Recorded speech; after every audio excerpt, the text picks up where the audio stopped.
Welcome in to South Warren High School.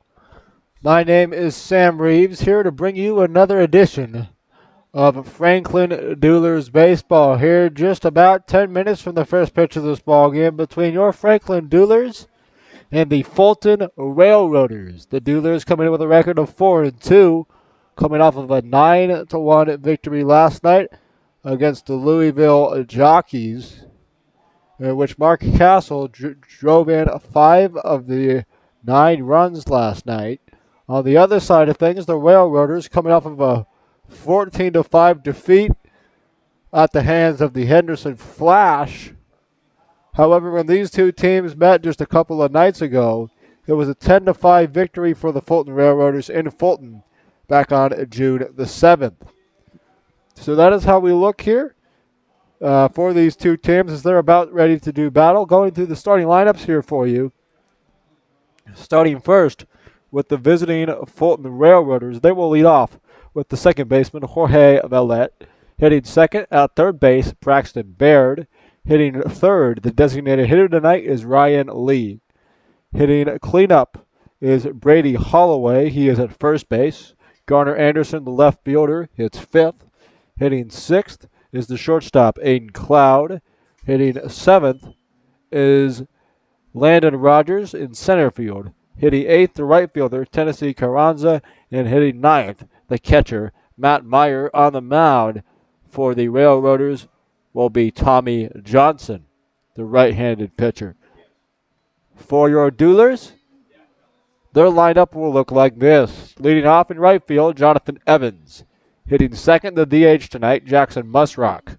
Hitting third in center field, Sam Slaughter. Hitting cleanup, the first baseman, Mark Castle. Hitting fifth at shortstop, Matt Jenkinson. Hitting sixth at third base, Rashad Robinson. Hitting seventh, the second baseman, Quincy Smith. Hitting eighth in left field, Kelvin Reese. And batting ninth for your Duelers, the catcher tonight, Richard Grace. On the mound, making his second start of the year for the Duelers, is Joel Martinez. As for Martinez, his first start of the year was on opening night against the Full Count Rhythm, a 3-2 victory for the Duelers. Joel went 5 innings, got the win on the night, allowed 2 hits, no walks, and 6 strikeouts. A 10.80 strikeout to walk ratio, or K per 9 innings ratio, and a 0.00 ERA. So Martinez will look to follow up that fantastic start with another one here tonight. On the other side, Tommy Johnson for the Railroaders. Let's see if he's gotten some work so far this year. He has 1 appearance so far and an ERA. Or excuse me, 1 second. Here we go. 1 appearance, 1 start, 6 innings of work, 6 hits, 3 runs, 2 of them earned, 1 walk, and 9 strikeouts for Tommy Johnson. So he had a good first outing as well. As the coaching staffs are ready to go, the lineup cards are being exchanged at home plate for your Duelers. Head coach and manager Kyle Schexnader. On the other side, for the Railroaders, they are led by head coach Scott Guyman. For Schexnader, assistant football and baseball coach, formerly of John Curtis High School, will be taking over as an assistant football coach and baseball coach next year at Traverse City Central High School as he's moving up to Michigan. But he's the head coach of the Duelers here this summer. Again, the Duelers coming in with a record of 4-2. The Railroaders at 5-2.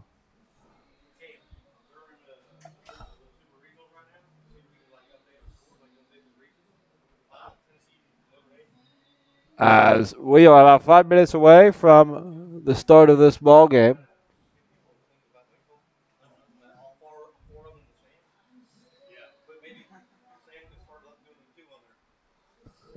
As we're about 5 minutes away from the start of this ball game, we'll take a quick break and be back with the first pitch after this on the Duelers Baseball Network.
Back in at South Florida High School.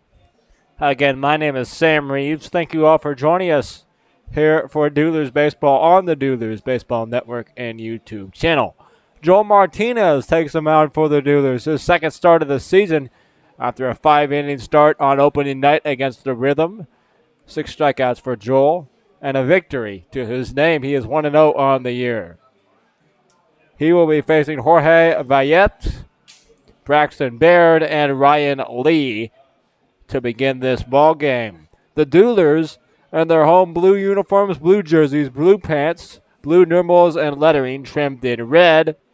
The Railroaders in their road brown uniforms with the gray pants, orange numerals and lettering trimmed in white. I have to say, there aren't very many brown uniform combinations that look good, but this one for the Railroaders doesn't look that bad with the brown and the light orange. So props to you, Fulton. Good job with your brown uniforms. You pulled it off. As that's how we look here as we're about ready to get things going here from South Florida High School up here in the press box above home plate. A beautiful evening for baseball. We're up here with Jacob Hernandez, who will be running the scoreboard here tonight, along with Charlie Cunningham doing the PA, along with the game changer here this evening. As we're ready to go. First batter of the game, Jorge Vallette, the second baseman. Leading off, number 6,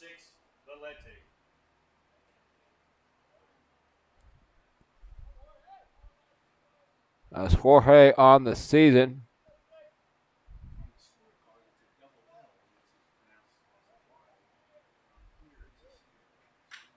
.263 average as the first pitch is into the hole at short. Jenkinson over to first.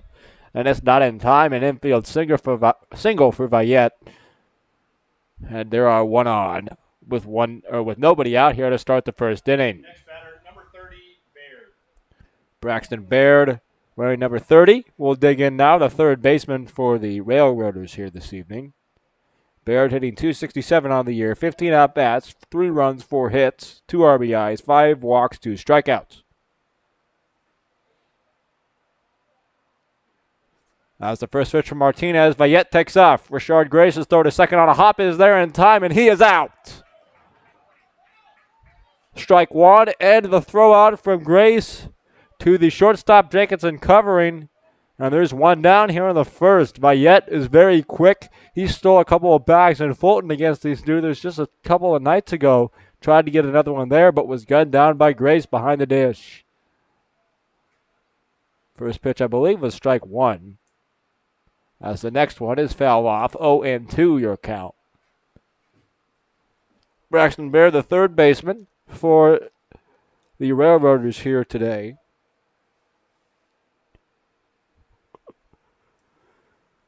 From Carson Newman University. As the next pitch is inside for ball number 2. 2 balls and 1 strike. So I believe it's 1-2, but we'll see what the umpires say. It is 2-1. That's Martinez. Next pitch. It's the bottom of the zone. Strike 2. 2 balls and 2 strikes now.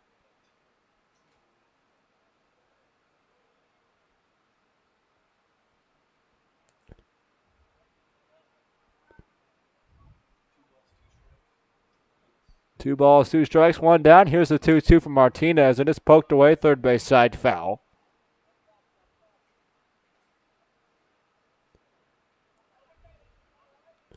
We'll see. The sun could be a factor here today on balls in play. I just saw it reflecting off of the third baseman Rashad Robinson's sunglasses, so we'll see if that becomes a factor at all here before it starts to set early on in this ball game. Here's another 2-2.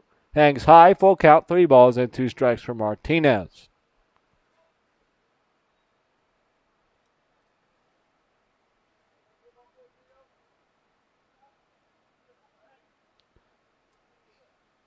Martinez is 3-2. Here it comes.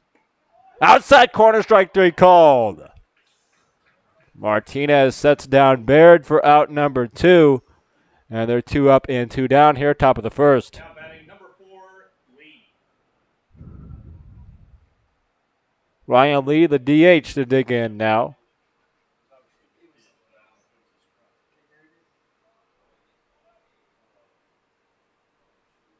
Northwest Mississippi Community College, born and raised in Cleveland, Tennessee, is Lee. First pitch is in the air to right. Back goes Evans in front of the warning track to bring it down and retire the side. As one hit, no runs, no errors, nobody left on base here, top of the first inning after the top half. No score here from South Warren, the Duerlers. Coming up after this, stay with us.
More. Back in at South Warren High School, about ready to begin the bottom of inning number one. The Duerlers coming up at the top of their order.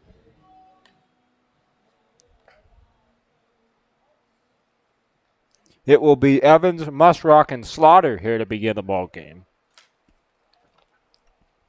Jonathan Evans from Southern University. 26, Evans. That's Jonathan from Starkville, Mississippi. Jonathan, the left-handed hitter, wearing the high red socks as he normally does. He usually prefers the stirrups to the high socks. As the first pitch from Tommy Johnson is on the way, and it hits the bottom of the zone, strike one.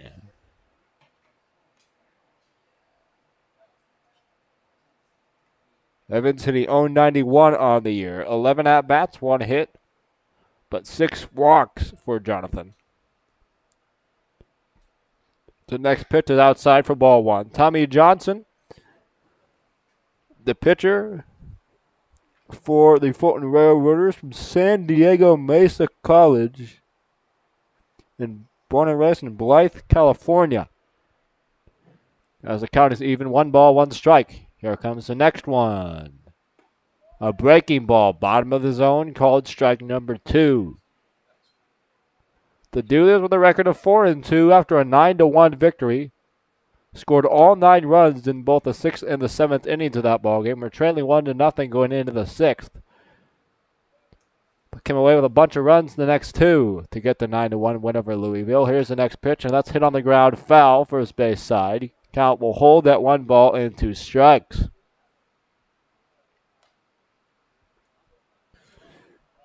And I am aware, just to let everybody know, I'm aware you guys are all wanting a scoreboard. I'm in the process of working on that. Hopefully I'll have one ready to go after the off day Monday, if not before. I'll have something up for you in that regard, so stay tuned. That is coming. As the count is 1 ball, 2 strikes. Here comes the pitch. A breaking ball is fought off and fouled away by Evans down the left field line. Count is still 1 ball, 2 strikes. Jonathan got his first hit of the season yesterday. Almost hit a ball out to left field in his first at bat to lead off the game yesterday, but it died at the wall and was caught. As the next pitch is driven in the air to right. Back goes the right fielder, and that is gone. Jonathan Evans goes yard right on cue, and that is the first home run on the season for your Franklin Duerlers. I thought he had one yesterday. He didn't. He did right there, though. Jonathan Evans goes deep to right field, and that is home run number 1 for the Duerlers this season. Down the right field line, cleared that high wall, and the Duerlers up 1-0. I was talking to Jonathan just a couple of nights ago. He said once he starts to go, he's going to get on a roll and going to start hitting, and, well, maybe that's the start. A home run's a good way to start things. As the first pitch to the next batter, Musrock, hits the outside corner, strike 1. That's the Duerlers' first home run as a team as well. It took them until game number 7 to get it, but maybe it's a sign of things to come. As the 0-1 is outside, ball 1, 1-1 the count.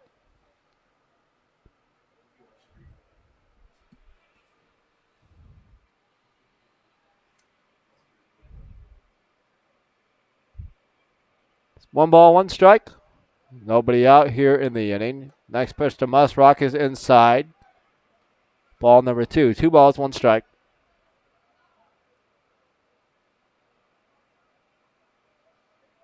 Musrock from the University of Memphis, usually a shortstop, DHing here this evening. As the next pitch is swung on and missed, strike number 2.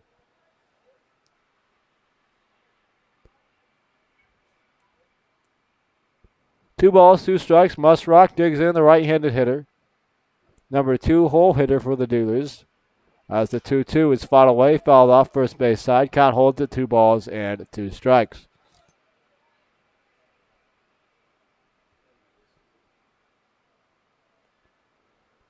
So the Duerlers up 1-0 after the leadoff homer from Jonathan Evans to start this ball game. 2 balls, 2 strikes. Here it comes. And that one's hit in the air. Down the first base line, foul. 2 balls and 2 strikes. Your count will hold.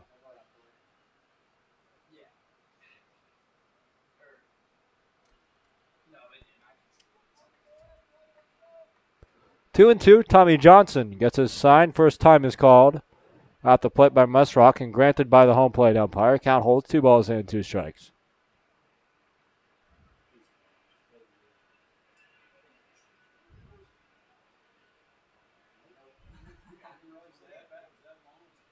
As the next pitch is low for a ball.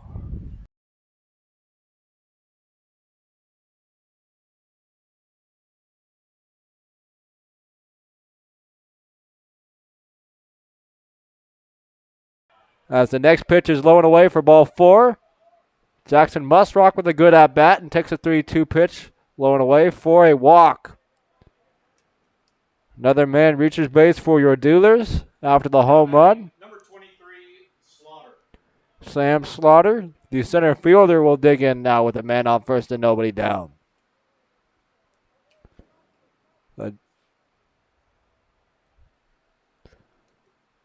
Slaughter, the left-handed hitter, with Musrock off of first base.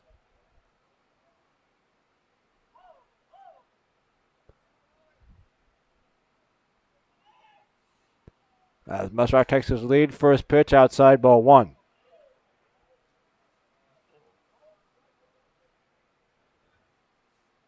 Slaughter will dig in. Jackson Musrock will take his lead off first. Tommy Johnson from the stretch gets the sign from his catcher, Matt Meyer, back there. And the 1-0 is fouled off. Count even, 1 ball and 1 strike.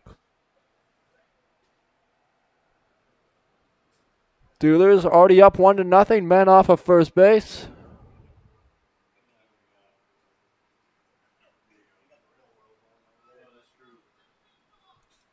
One ball, 1 strike. Jackson Musrock off of first base. Nobody out here. Bottom of the first. Duerlers up 1-0. Slaughter in the left-handed batter box. Throw back to first. As Musrock dives back in head first, he's safe.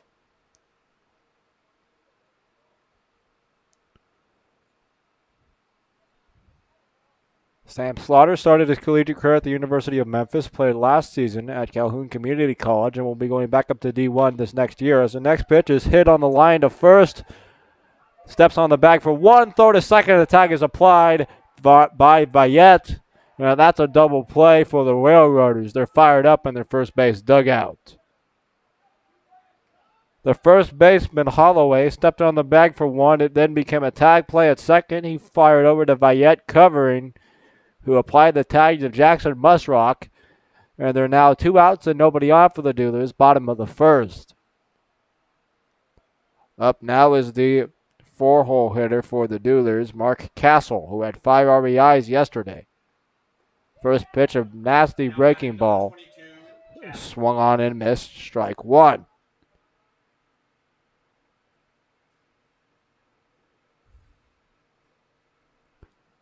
Castle, the right-handed hitter, digs in, nobody on base, 2 down, bottom of inning number 1. Here's a pitch from Johnson. A curveball is hit on the ground. Braxton Baird cuts in front of the shortstop to grab it. Throw over to first and time, and that will retire the side. But the Duelers on the board first on a leadoff home run from Jonathan Evans. Gives them a 1-0 lead after 1 complete. Stay with us for the second right after this.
While we have a minute, we would like to thank some of our sponsors. They include Kundo Flooring and Installation. For all your flooring, tile, and backsplash needs, Kundo Flooring is the right choice. Contact Phil Kundle at 931-561-8607 for more information today. Also, El Mazatlan Mexican Restaurant and Grill, located at 1403 Nashville Road in Franklin, Kentucky. El Mazatlan is a proud supporter of the Duelers. As leading off for the Railroaders will be Brady Holloway, the designated hitter, number 22. As Martinez's first pitch is outside ball 1. Holloway is the first baseman tonight. He DH'd 3 nights ago when the Duelers played the Railroaders in Fulton. As the 1-0 for Martinez, here it comes. On the ground, foul, first base side, 1 ball and 1 strike. Brady Holloway from Southwest Tennessee Community College in Proctor, Arkansas.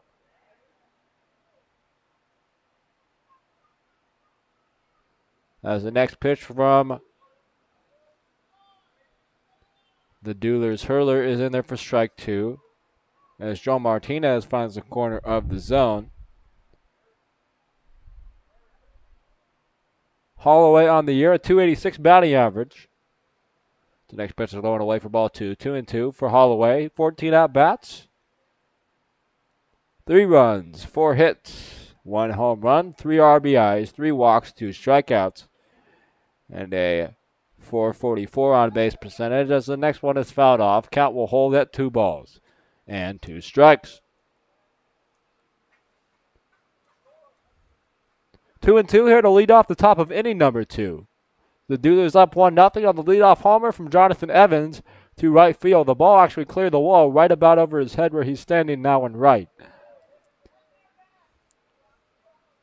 Just to the right of the 323 sign on that high wall in right field is where Evans' home run ball cleared.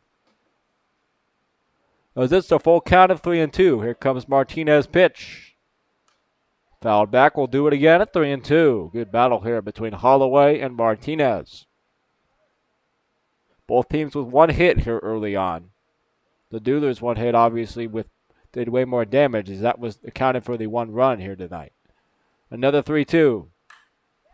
Hit in the air to left, and that will fall in front of the left fielder, Kelvin Reese. A solid single with no outs here in the top of the second for Brady Holloway. And that will bring up Garner Anderson, the left fielder.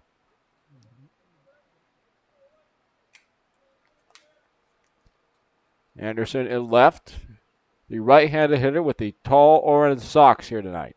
Wearing number 1. From the University of Tennessee, Martin, Tennessee. First pitch outside corner, strike one. Now batting number 1, Anderson. Anderson, 5 at-bats and no hits quite yet. Looking for his first one still. As the next pitch from Martinez is low for ball one. 1 ball and 1 strike. The Duelers and the Railroaders doing battle, two of the better teams here early on in the OVL. 1-1 pitch is swung on and missed, strike 2. The Duelers 4 wins, 2 losses. The Railroaders 5 wins and 2 losses here early. Martinez ahead in the count. Here's the 1-2. Swung on and missed for strike number 3. And that's 1 down. Good work there by Joel to come back and get a strikeout after the leadoff single. And Aiden Cloud, the shortstop, will dig in now. Cloud from the University of Montevallo, the shortstop from Rome, Georgia. Right-handed hitter, Martinez, first pitch, hit on the ground, foul, third base side.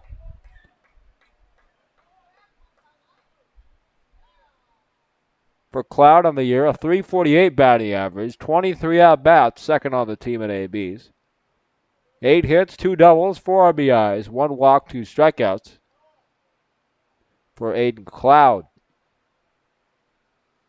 Next pitch is lined. Back goes the left fielder, Kelvin Reese. He will bring it in shy of the warning track and throw it in to keep Brady Holloway at first base. 2 down now.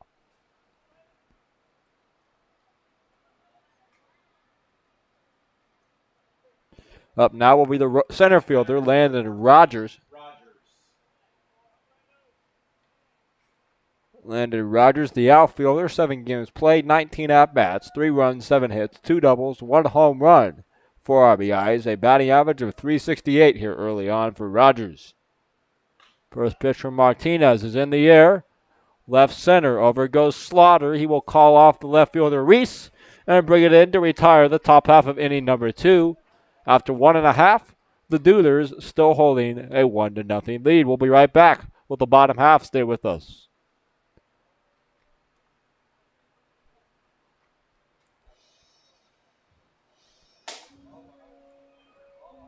While we have a minute, we would like to continue to thank some of our sponsors. That include Holly J's Bar and Grill in Franklin. You can find them at 1326 Nashville Road. Holly J's is available for dine-in, carry-out, or delivery. We appreciate their continued support of Duelers Baseball. El Potrero Cantina and Grill, located at 270 Trotters Lane of Franklin. El Potrero is a proud supporter of the Duelers. Fairway Independent Mortgage Corporation. If you need mortgage assistance in the Bowling Green area, contact Kellyanne Sanders at 270-421-3157 today. PikaView Imaging. Whether it's 2D, 3D, or 4D ultrasounds, PikaView is the place to go for your imaging needs. You can find them at 107 Roby Street in Franklin. We appreciate their support of Duelers Baseball. And Sure Stay Hotel Bowling Green North. Located at 700 Interstate Drive in Bowling Green, Kentucky, Sure Stay by Best Western is the official hotel of the Duelers. If you're coming into town, be sure to check them out. Thank you to those sponsors and all of our sponsors here of the 2022 Franklin Duelers. As we're ready to begin at the bottom of inning number 2, the Duelers up 1-0 here early. The Duelers, number 14, Jenkinson. Matt Jenkinson from Roane State Community College and now Lincoln Memorial will dig in. Be the first man to greet Tommy Johnson. First pitch right off the numbers on the back of Matt Jenkinson, and a hit by pitch means 1 on, nobody out for your Duerlers. Next batter, number 7, Robinson. Rashad Robinson from the University of Memphis will dig in now after the hit by pitch.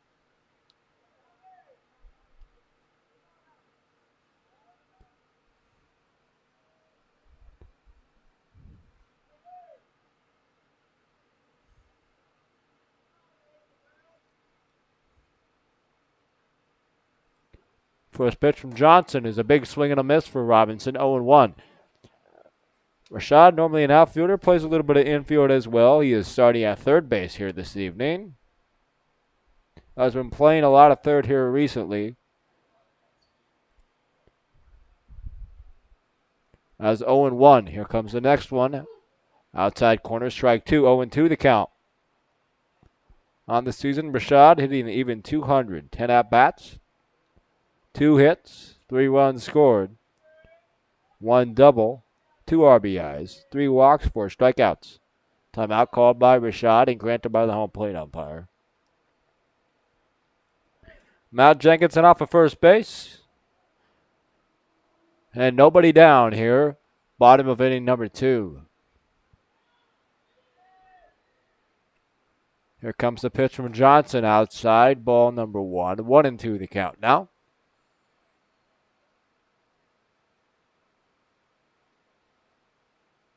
Robinson wearing number 7 for the Duerlers. And they're all blue look tonight. Breaking ball for Johnson outside. Ball 2. 2-2 the count. Robinson born and raised in Mobile, Alabama. As he digs back in, the right-handed hitter. Jenkinson off first. 2-2. Nobody out here. Here's the pitch. Hit on the ground to short. Over to get it is Cloud. A nice throw across his body. Cannot be picked over there at first base by Holloway. And Robinson is safe at second. First and second now. That's a hit. That's a hit in the scorebook. That's honestly I mean, I don't think there's really a debate on that one. That's a really tough play by Aiden Cloud and a nice throw. You know, a little bit low, but that's across his body in the hole with a fast guy running to first. So, and it's the home scorekeeper too, of course. So that helps. But still, a hit in the book for Rashad Robinson makes it first and second. Nobody out for the Duerlers. Now up is Quincy Smith from Southern University.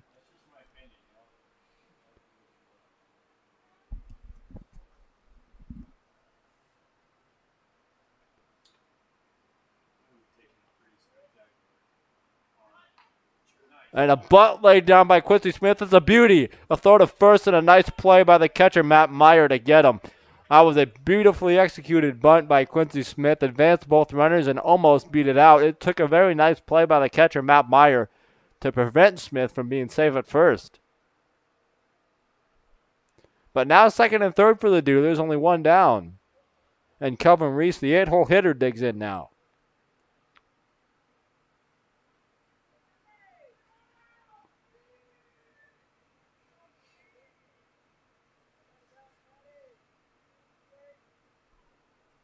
First pitch from Johnson is hitting the air, foul ball, first base side. Matt Jenkinson on third now.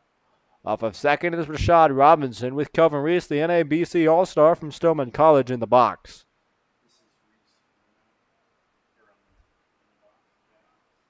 He hit .333 for Stillman this past year to earn him his All-Star selection. As the next pitch is hit up the middle. Cloud will cut it off. That's a run scored. And an RBI for Kelvin Reese as he's throwing out at first, but a productive out right there by Kelvin. Drove in the run. And Matt Jenkinson as he crosses home plate. And it's now 2-0 Duerlers, with Rashad Robinson still on second base. And 2 down now for Rashard Grace.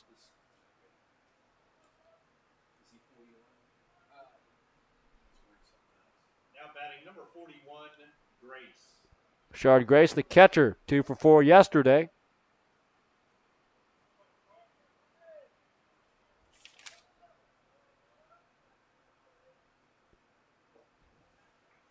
or excuse me, he was 2 for 4 2 nights ago. Had a strikeout and a walk yesterday. As Brett Rao is getting the night off, Evan Kirk is still working his way back from a little bit of arm soreness, so Rashard Grace is getting plenty of playing time behind the dish. First pitch is a ball.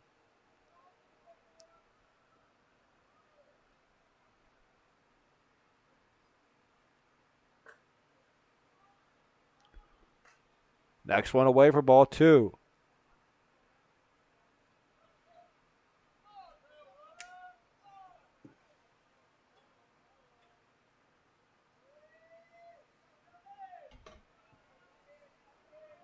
Two and 0. Here comes the pitch. Outside corner, strike one. 2-1 your count now. Beautiful evening here for baseball from South Warren High School. Game 3 of an 8-game homestand all the way from 2 nights ago through next Friday, June 17th. The Duerlers taking advantage of some time at home here. The 2-1 pitch from Johnson. First time is called. As Rashard Grace will step out of the box.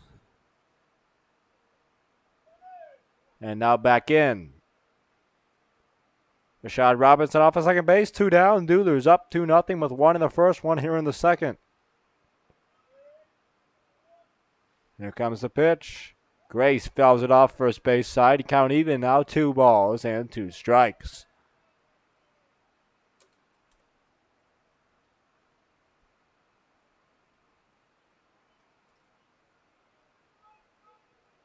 Grace will dig in. The right-handed hitter, Tommy Johnson, the righty on the mound.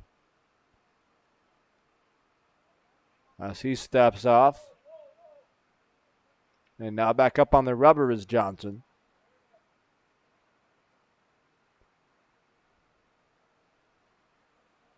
Here comes the 2-2. On the ground is short, slowly hit. The third baseman Baird will cut in front and take that one and fire over to first for out number 3. But the Duerlers add another single tally and make the score. Franklin 2, Fulton nothing after 2 complete. Stay with us for the third. We'll be right back.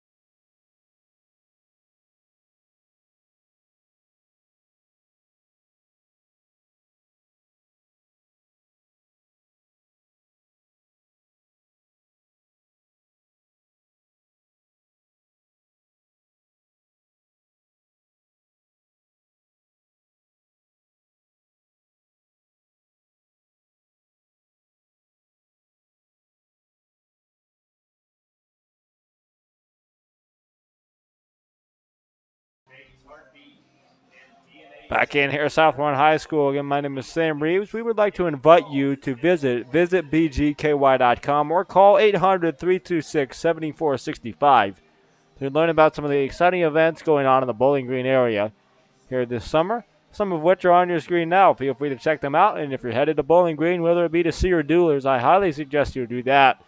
This team is playing tremendous baseball here lately, so come out and support. Also, check out some of these events as well around the Bowling Green area. Joe Martinez back out for his third inning of work. 2 hits for both sides. The Duerlers have the 2 runs, though that's the stat that matters.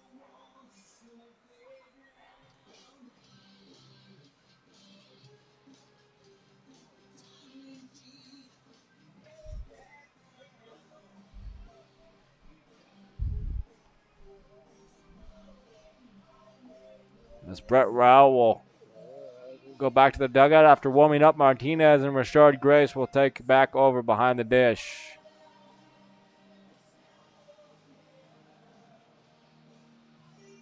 Grace from Southern University, the catcher for the Duerlers. It's a twin brother on the team, actually.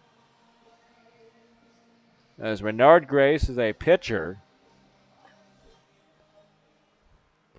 Renard at UAB this past year, but he told me the other day he will be transferring to Southern to join his brother, his twin brother out there. Out Southern next year. As a twin myself, I'm very much looking forward to seeing Renard pitching to Richard at some point, which I was talking to head coach and manager Kyle Schexnader, and he said that's going to happen probably for Renard's next start on the mound. So I'm excited for that one. Make sure you're with us here on the Duerlers Baseball Network to tune in for that. As the first pitch to Tennessee Carranza is outside ball one.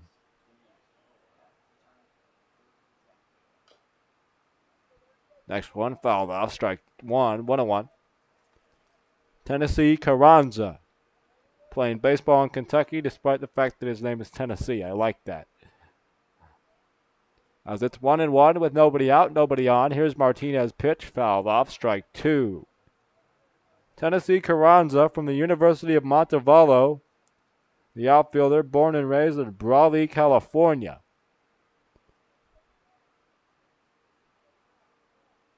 Martinez is ahead in the count on him, 1-2. Here's the pitch. A nice slider, it'll look like. Swung on and missed, dropped third strike, so Grace will pick it up and fire over to Castle to complete the strikeout. 1 up, 1 down for Martinez here in the third.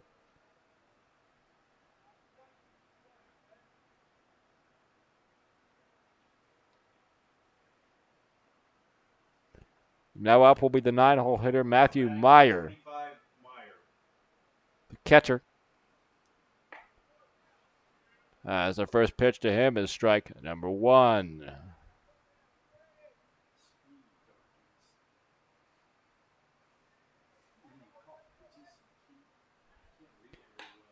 Next one is a fastball outside, ball number one, 1-1.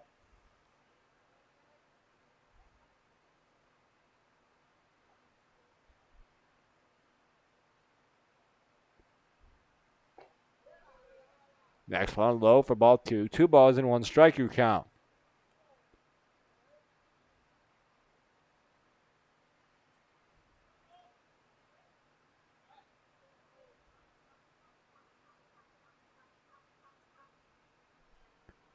Next pitch swung on and missed by Meyer. 2 balls and 2 strikes now.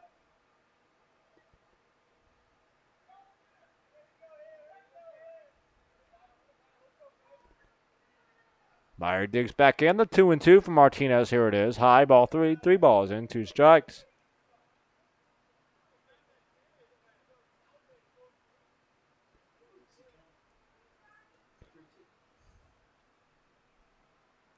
Three-two is swung on and missed by Meyer. 2 straight strikeouts for Martinez. 2 down now. Top of the order now as Jorge Vallette digs in, the second baseman.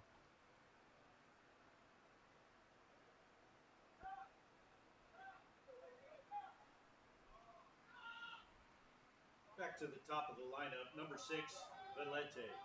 Jorge Vallette will dig in, the top of the order for the Railroaders, excuse me. First pitch from Martinez, low and away, ball 1.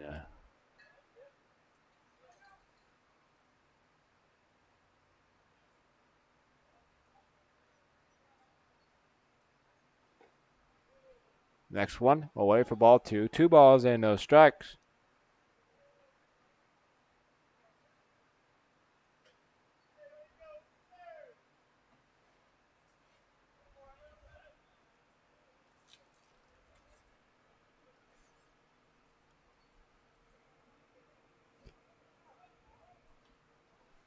The 2-0 from Joel. Here it comes.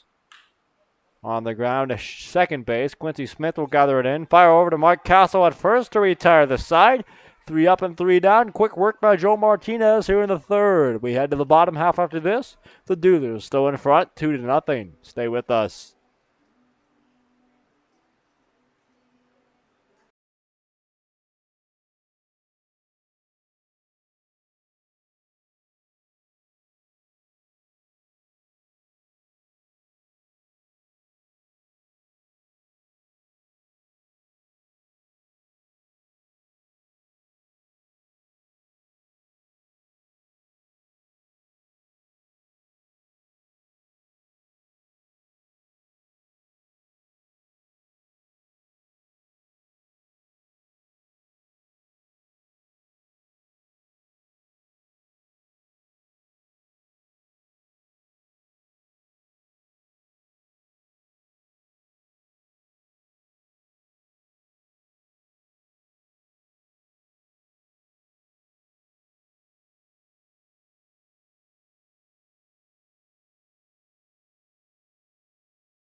Jonathan Evans into the box to begin the bottom of inning number 3. In his first at bat, he had the first home run of the summer for your Franklin Dudes. A bomb over the right field wall.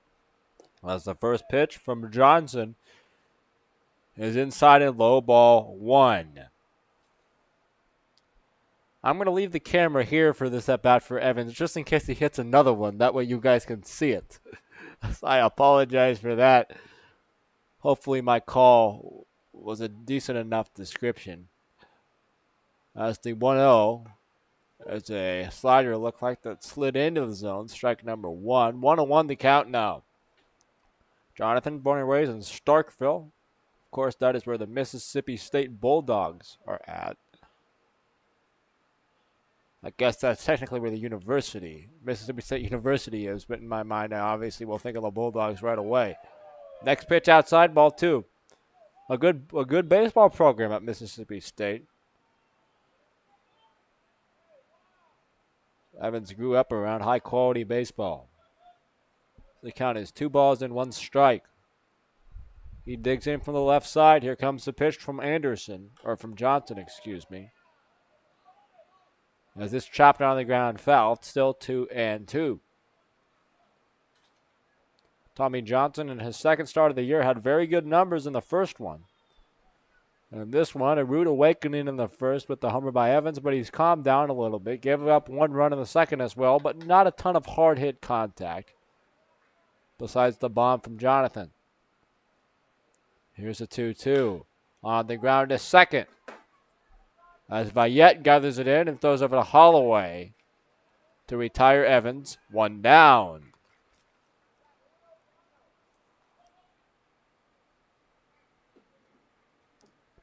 For 3 in your scorecards. Number 21, Musrock. Jackson Musrock, the DH now from the University of Memphis, will dig in for his second at bat of the day. Walked in the first inning, did Jackson. Facing the pitcher, Tommy Johnson.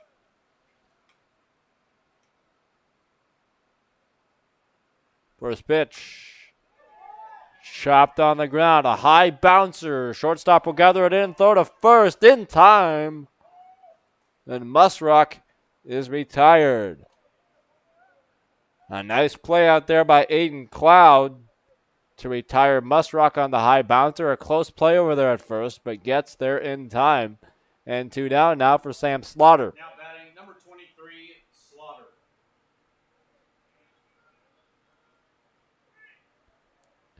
Sam, a 3-6 double play. One of those unconventional ones. First baseman stepped on the bag at first and then threw over to the shortstop covering second. The tag was applied as the runner Musrock went sliding in.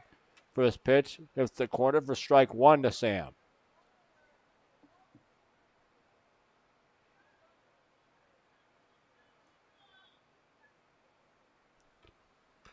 Next pitch chopped behind the plate. Strike number 2. 0-2.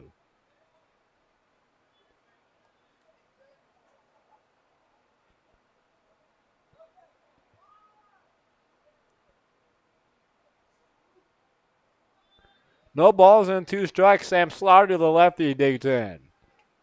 Here's the pitch from Tommy Johnson. On the way. Inside corner or not. Away or too far inside for ball number 1. Fulton's dugout didn't like it. Sam would prefer that call, and he gets it there as it's inside. 1 ball, 2 strikes. Here's the pitch from Tommy Johnson. Inside and low maybe as well. 3 balls and 2 strikes now. Nobody on, 2 outs. Sam Slaughter at the dish. 2-0 Duerlers. Here's the pitch. Inside almost hit Sam. That's a walk. Or it hit him, apparently. The umpire says it didn't hit him. Okay. He was halfway to first, and the umpire said turn around and come back. Now that was just a 2-2 pitch, so it's now 3-2. That's an interesting one. The ball deflected off of something far away from the batter's box, so I don't know. It either hit the glove or the pitcher or the hitter or something. I don't know. Next pitch fouled away. Count holds 3-2.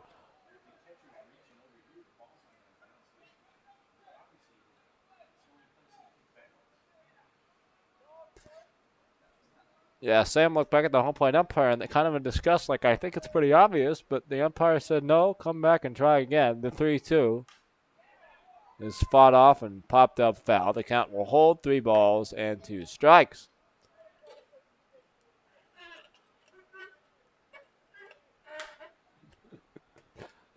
Slaughter digs back in, the left-handed hitter. 3 balls, 2 strikes, 2 outs. Here's the pitch from Johnson. A curveball is ball 4. As Tommy Johnson was off the mound, ready to go to the dugout, Matt Meyer was out of the batter's box, headed back there. And Slaughter gets the call on a walk.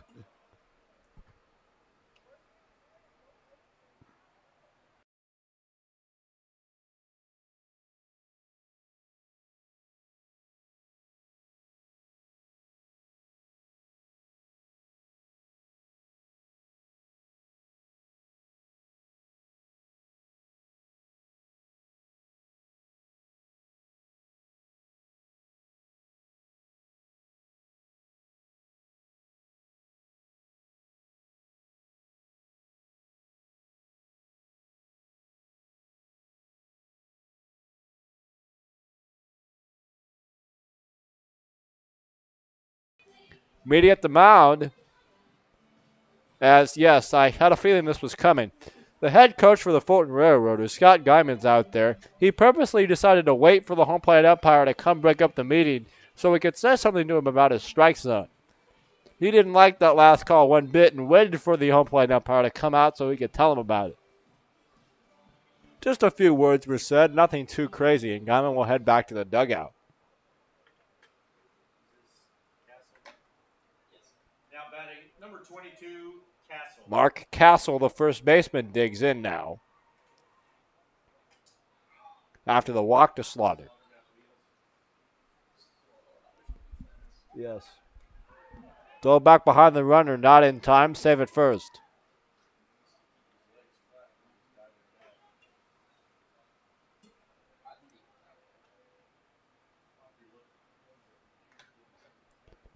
Sam Slaughter, a lot of speed off of first base. First pitch in there, strike 1.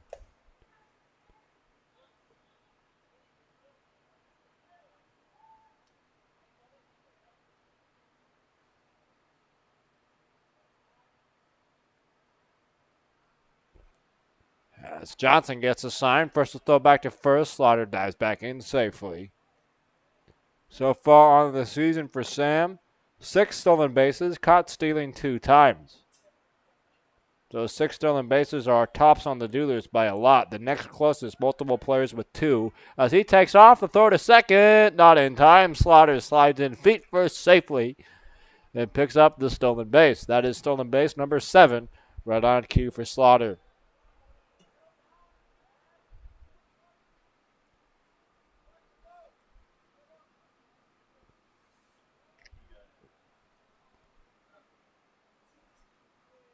As Castle digs in, the 1-1. Slaughter goes to third, a hit and run. Right on the ground to the first baseman, Holloway. And he will go to the bag for out number 3. The Duerlers still holding on to a 2-0 lead. We'll be back with the 4th after this. Stay with us.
back in here, ready to begin the top of the fourth. Joe Martinez back to the mound.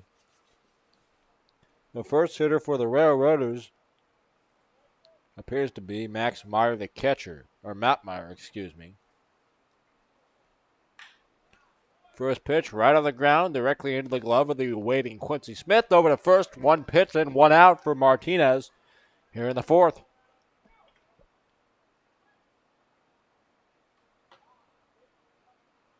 4-3 on the out. Number 4, Lee. As Ryan Lee will dig in now.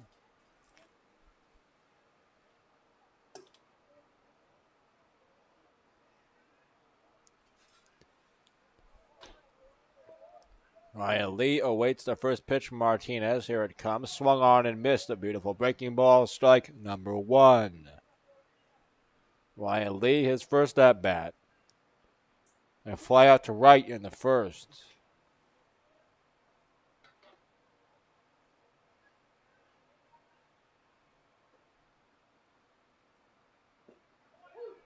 Next one in there, strike 2 from Joe Martinez.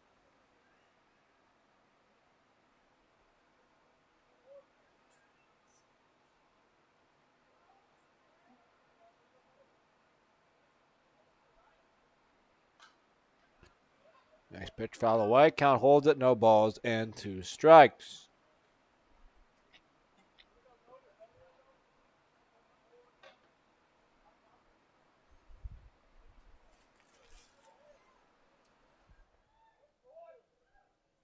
The 0-2.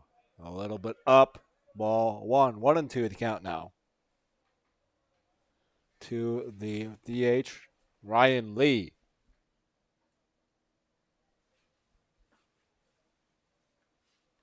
Here comes the 1-2.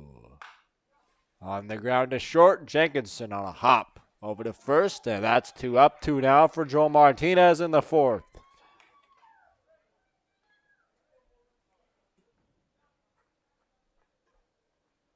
Next batter, number 22, Holloway.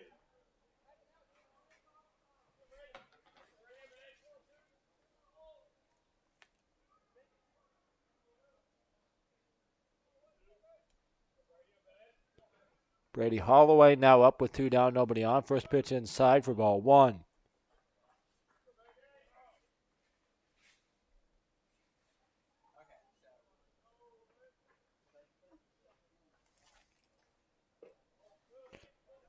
Next one, ball number 2. 2 balls and 2 strikes now to Brady Holloway. His first at bat, he had a single in the second.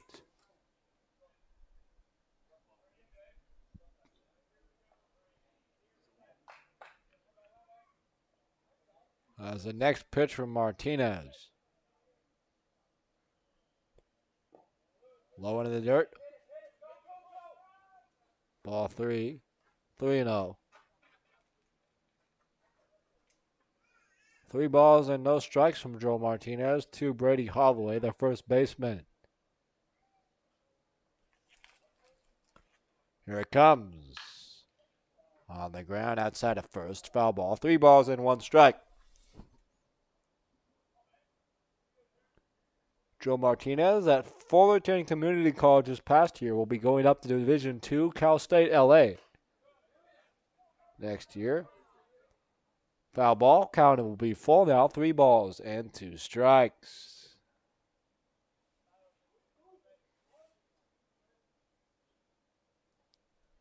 3-2. Here it comes. A pop-up in the air. Out goes Jenkinson behind short. And he will bring it in to make the play and retire the 4th inning. After 3.5, the Duerlers 2, the Fulton Railroaders nothing. We'll be right back with more Duerlers baseball on the Duerlers Baseball Network.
Back in, bottom of inning number 4, Matt Jenkinson to lead off for the Duerlers.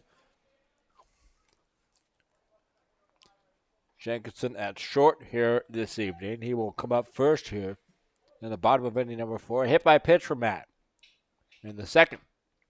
First pitch. A breaking ball, low for ball 1. Tommy Johnson back on the mound for his 4th inning of work. Here's the next pitch. Breaking ball fouled away, strike number 1. Coaching the bases, Wilhelm Allen at first base. He wants to give a shout out to Pam, as he says he loves you, Pam, if you're listening. So thank you for that. Kyle Schexnader over there at third, the head coach and manager of the Duerlers. I know his parents tune in a lot, so thank you guys for listening. Jacob Snyder, the pitching coach of the dugout, was telling me yesterday that his mom listens quite often. So if you are tuning in, shout out to you, the Snyder parents, as well. So thank you all for listening, as we appreciate that. It means a lot to have so many people from all over the country listening. As the pitch to Jenkinson fouled away, 1 and 2. I was actually looking at the analytics of the viewership geography the other day on YouTube, and there are a lot of different states represented in our viewers, so it's cool to see that. So we appreciate you guys all tuning in. There's the 1-2 inside, just off the corner. 2 balls and 2 strikes to Matt Jenkinson.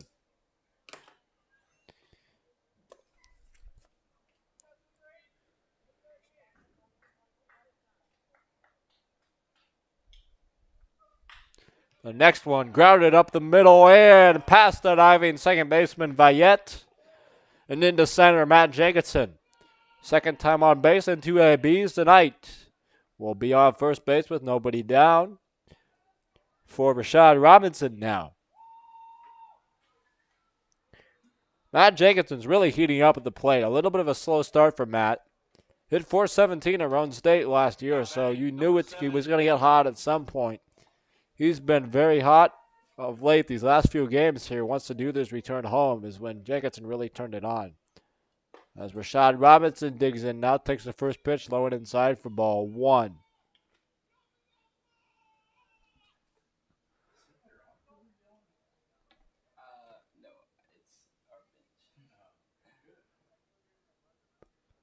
As the next pitch from Johnson, away ball number 2, 2-0 your count now.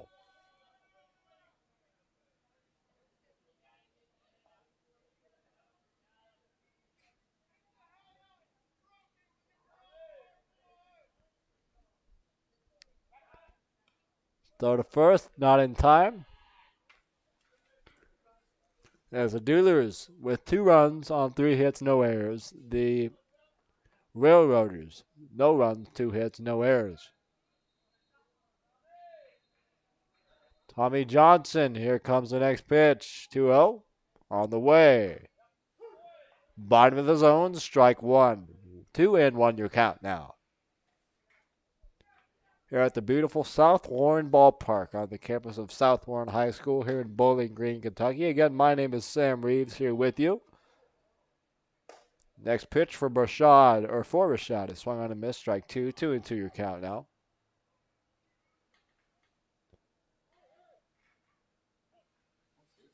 As the manager of the Railroaders is talking to first base coach Wilhelm Allen about something.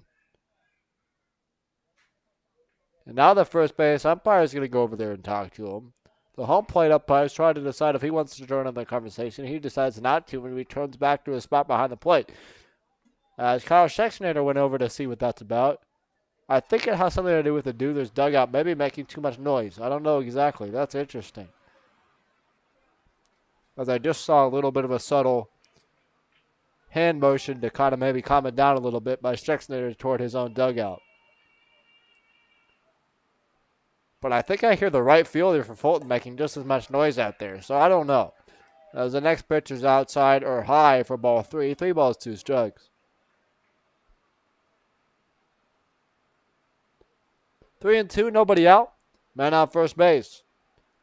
Pitch to Robinson. Fouled off, first base side. 3-2, the count will hold. Rashad from the University of Memphis. Also his teammate Jackson Musrock from Memphis as well. As before the 3-2, a throwback to first. Jacobson back standing up.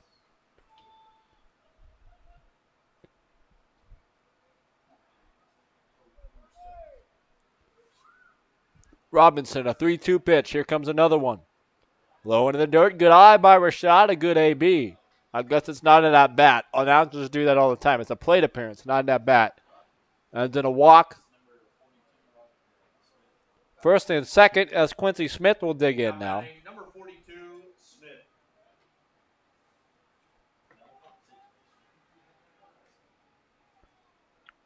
Last time up for Quincy in the first, at the same exact situation, first and second, he laid down a beautiful sacrifice bunt. So he's in a position to do it again. First and second, nobody out. Fix the count. First pitch outside, ball one.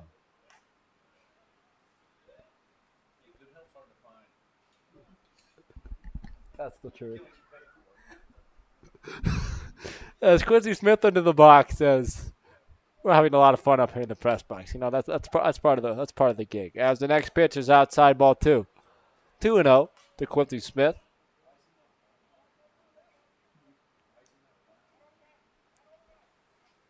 Looks like he might be swinging away this time after the perfect bunt executed the last time he was up. 2-0. There comes the pitch from Johnson. Outside, ball three. If you're going to pitch around Quincy Smith, why would you even square around, I guess? Just let him walk you if that's what Tommy Johnson wants to do.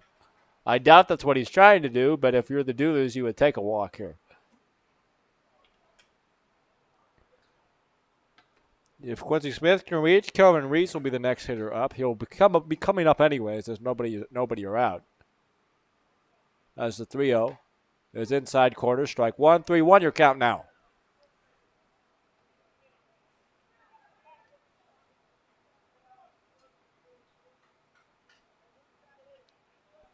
Three balls, one strike.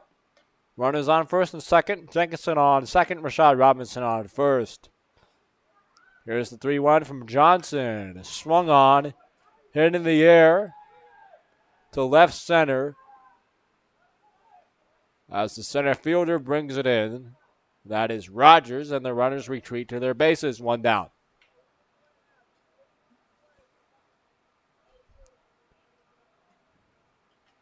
Next batter, number 46, Reese. Kelvin Reese will dig in for his second AB of the night.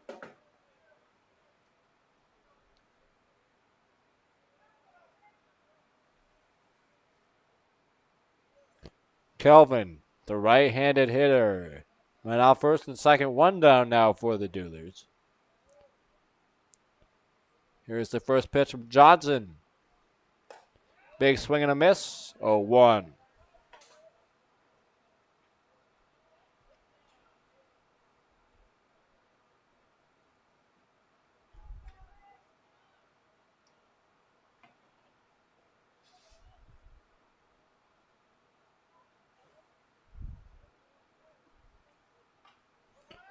Next one popped up behind the plate, found out a play. 0-2 off of the roof of the press box, it sounded like. 0-2, you're counting out to Kelvin Reese from Stillman College, the NABC All-Star. Played in the All-Star game at Truist Park, the home of the Atlanta Braves, just a week or so ago.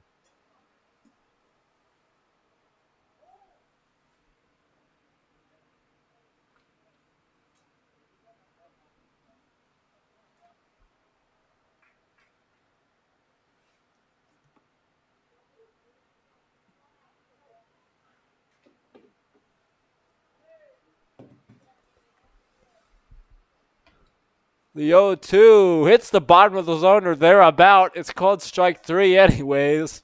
And Kelvin Reese will head back to the dugout. Might have been a little bit low, but the Railroaders will take it. Strike three. Next batter, number 41, Grace.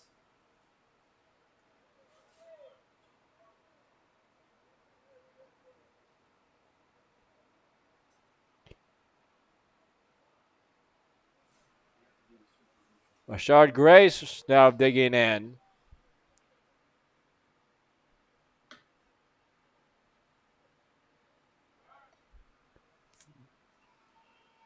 So back behind the runner at second, not in time.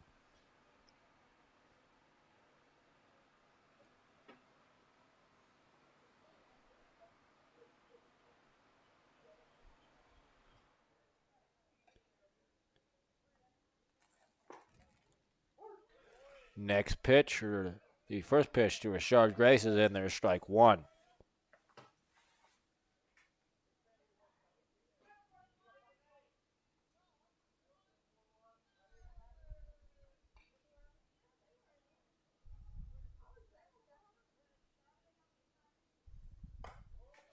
Next one high and away, nice snag to prevent that one from going to the backstop by Matt Meyer, the catcher.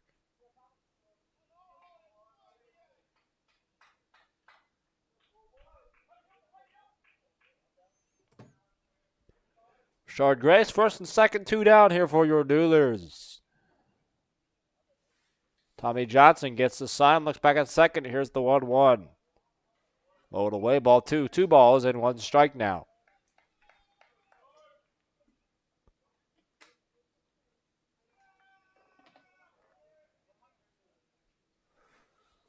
Grace will dig back in, the right-handed hitter. Ahead in the count, 2 balls and 1 strike.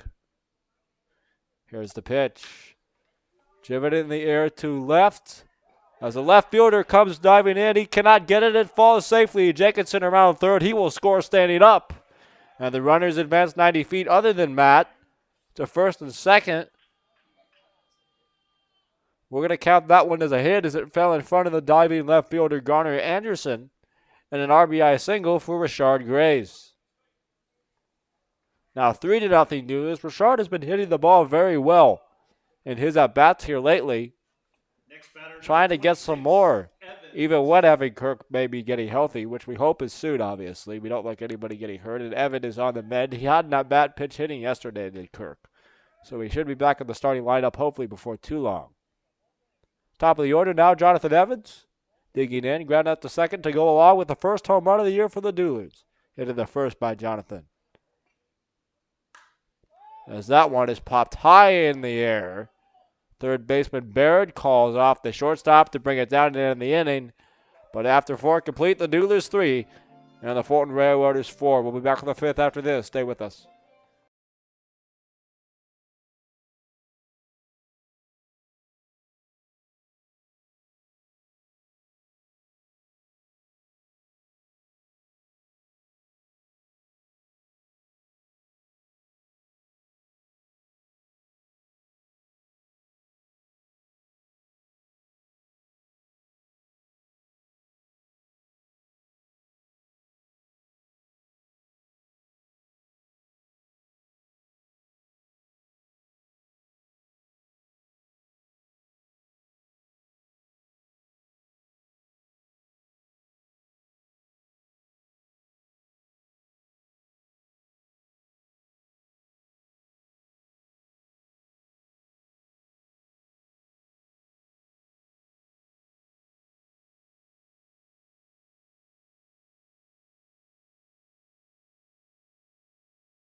While we have a minute, we would like to thank our sponsors. They include Wildfire Barbecue.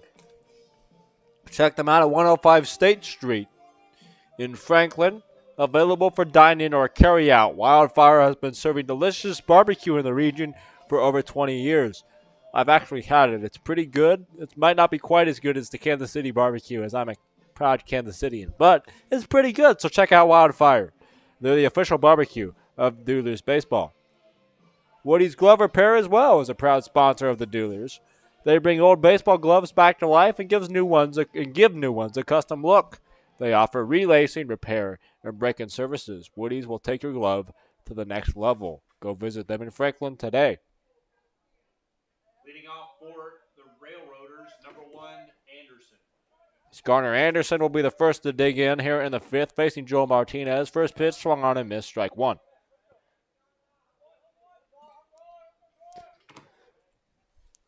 Anderson so far a strikeout in the 2nd. Now up for his second AB here in the 5th. Meeting at the mound between Grace and his pitcher Joel Martinez.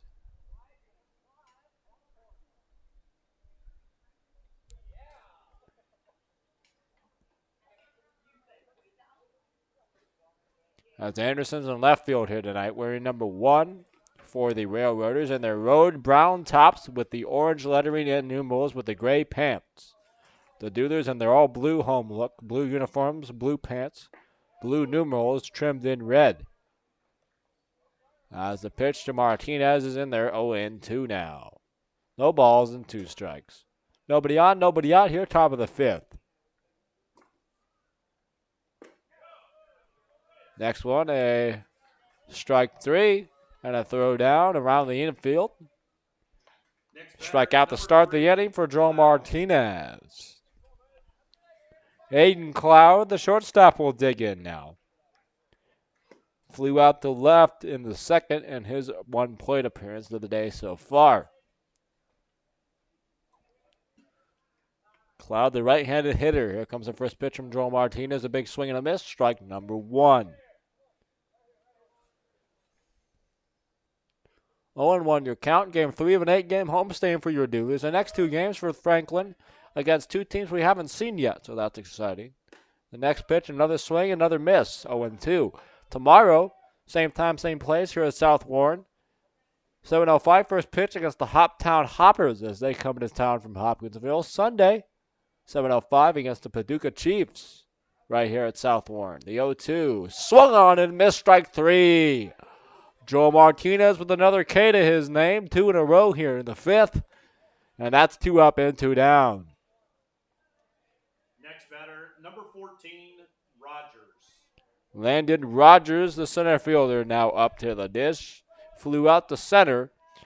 His 1 time up here in the 2nd,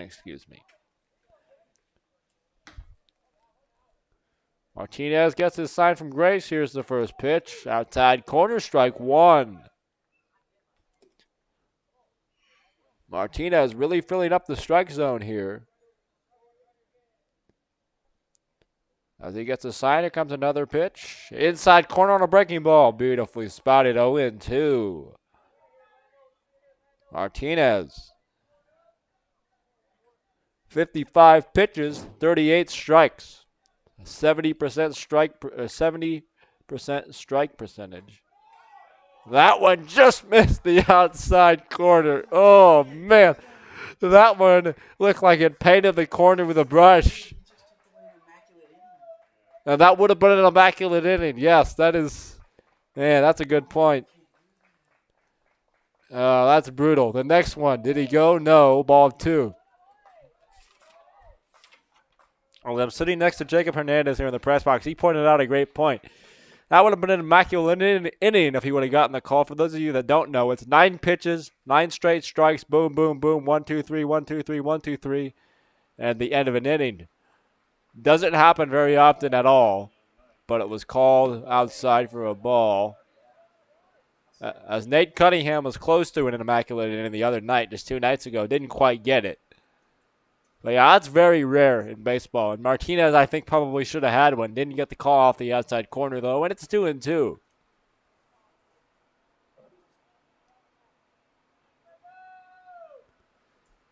Here's the next one, fouled off as Rogers will stay alive, the center fielder for the Railroaders here tonight.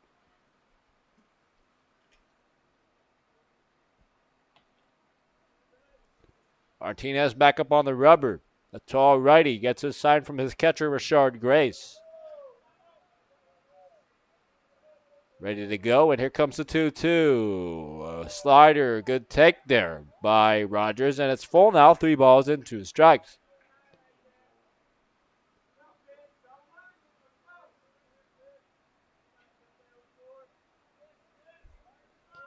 A full count to the center fielder Landon Rogers. Here's the 3-2. Outside ball 4, and Martinez goes from 0-2 to a walk. As now men out first, 2 down for Tennessee Carranza.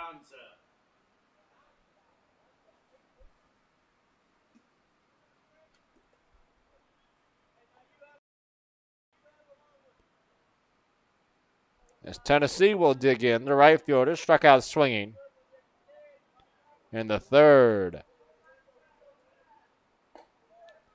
First pitch, and there's strike 1. Tennessee Carranza from Raleigh, California.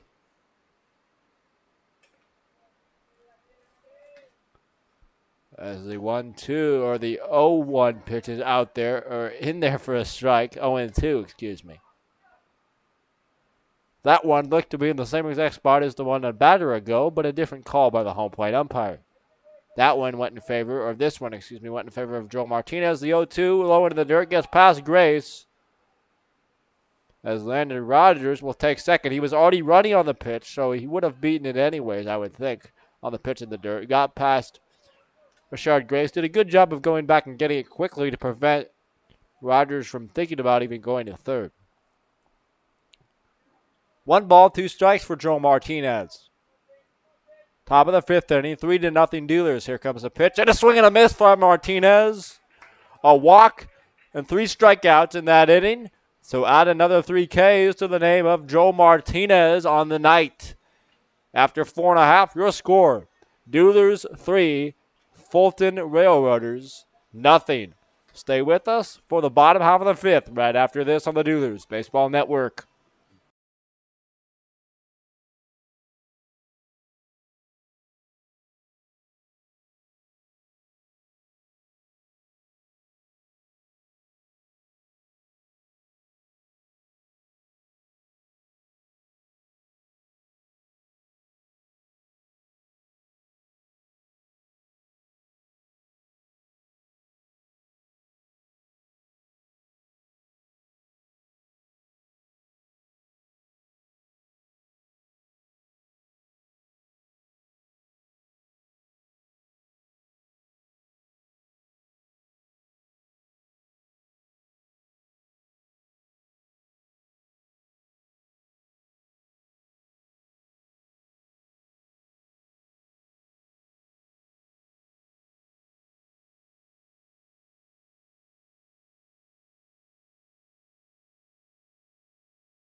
First batter of the 5th for the Franklin Duerlers will be Jackson Musrock, the designated hitter. Taking a few days off from shortstop just to rest a little bit, maybe a little bit of a nagging injury. As the first pitch to Musrock is popped in the air, first base side, foul territory. Holloway over to make the catch in foul territory. That's a foul ball out, and out number 1 for Musrock here in the 5th.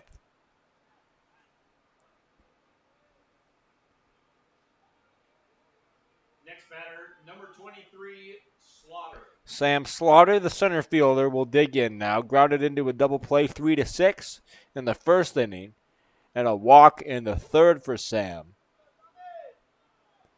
Sam can play all 3 outfield spots and play them all very well defensively. Had to play the game on opening night back in center field just the last week. As the next pitch is chopped past the second baseman Vallette and into center field. That's a weak contact single, but Sam will gladly take it, and he'll reach base with 1 out here in the 5th. Up now will be the cleanup hitter, Mark Castle. 22, Castle. Grounded out 3 unassisted in the third, and grounded out shortstop to first baseman in the first. It's Mark Castle from Young Harris College. First pitch, a big swing and a miss by Mark.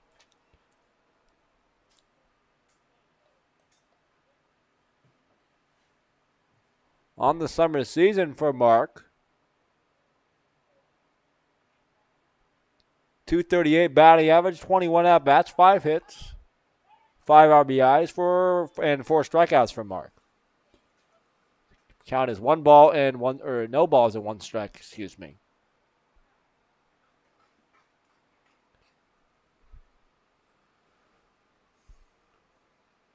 As Tommy Johnson gets the sign, here comes the pitch. A swing and a miss by Mark Castle, and it's 0-2.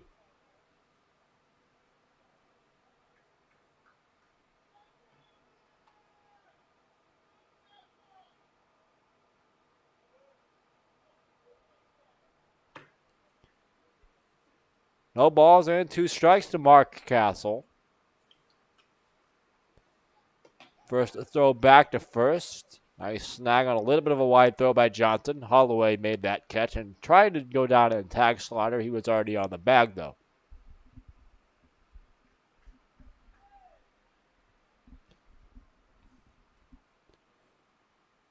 Oh, and 2. Another throw to first. Sam back in with a head first dive.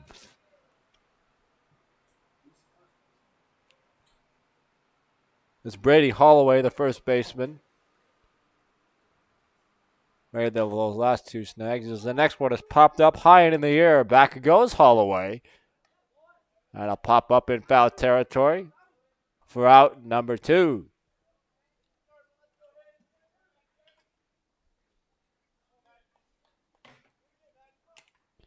Next batter, number 14, Jenkins. As Matt Jenkinson looks to continue his tear here of late. On the day for Matt, a hit by pitch and a single. Will be attending Lincoln Memorial University. Sam takes off. Throw down to second on a hop. Is there in time, and Sam is out. He throws his hands to his sides. He thinks he's safe. It looked from here like he was out, but he's still standing on the second base bag. And will slowly walk toward the Duerlers dugout, probably have somebody bring him his glove, and then head back out to center. Kind of waves his head in disgust at the second base umpire, and will head to talk to first base coach Wilhelm Allen. As yes, right on cue, Sam has brought out his glove by Jonathan Evans, and they will walk out to the outfield together. After the 5th has been completed, the Duerlers up 3-0 for your Duerlers. 3 runs on 5 hits, no errors. For the visiting Fulton Railroaders, no runs, 2 hits, no errors. As it appears, we will have a new pitcher for the Duerlers. It looks like Gage Kaufman, yes, from Bossier City Community College in Lake Charles, Louisiana.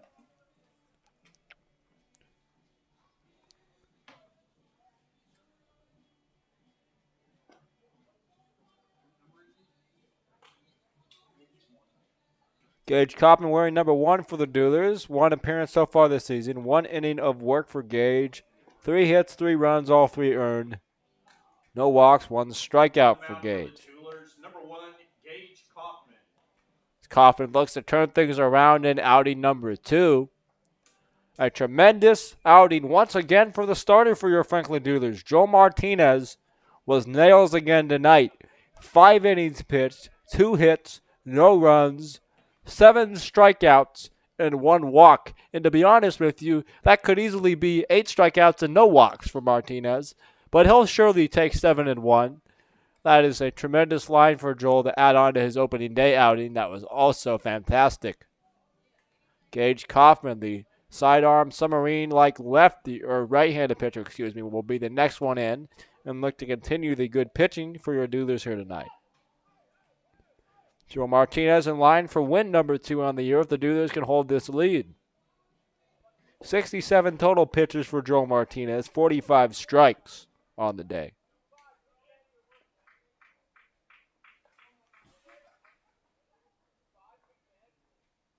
Leading off for the Railroaders, number 25, Meyer. Matt Meyer, the catcher, will be the first to greet Gage Kaufman here in the 6th inning of play. As he looks in to get the sign from Rashard Grace. Has it. Here's the first one. Big swing and a miss. Strike one to Matt Meyer, the catcher. First at bat on the day for Matt is strikeout swinging. And the second. Next one from Gage. Just swinging a chopper third base side. That will go off his foot foul. As it hit his foot first and then rolled into foul territory. So that's a dead ball foul. 0-2.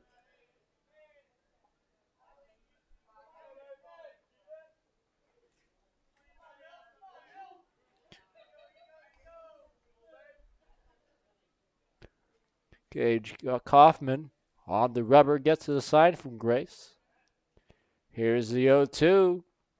Away. Stopped outside on a pit, or grabbed outside by Grace, and it's 1 ball and 2 strikes now.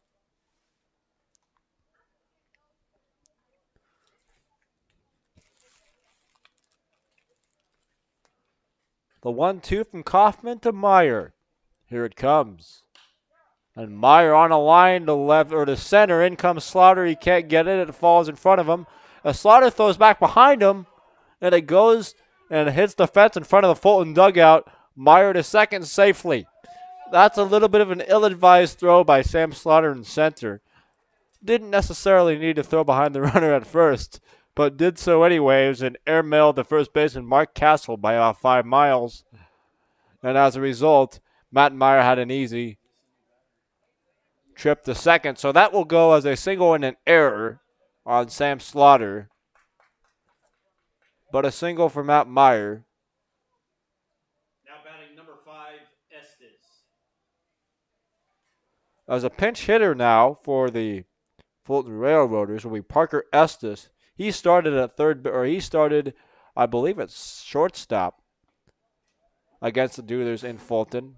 He may have started at third, but he for sure started on the infield, and he'll pinch hit now from Murray State University in Elizabethtown, Kentucky. He'll dig in to face Gage Kaufman with a runner on second base, Matt Meyer, and nobody down.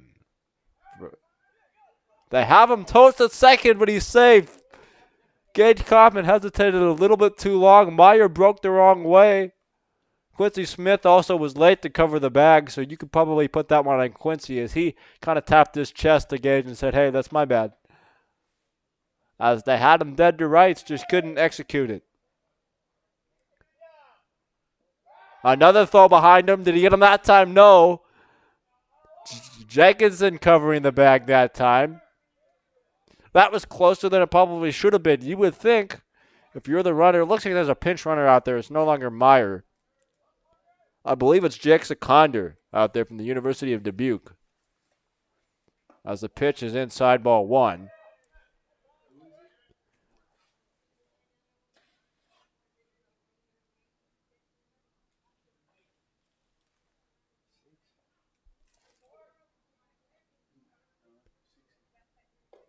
First pitch, or next pitch is inside ball 2.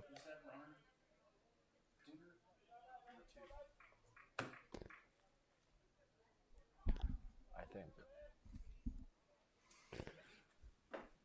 It's 1-0 the count. Next pitch from Gage Kaufman, swung on and missed to Parker Estes, and it's 1-1. A pinch runner at second for the catcher, Matt Meyer. We're trying to pick out a number on who that is. I think it's Jake Seconder, as the count is 1-2.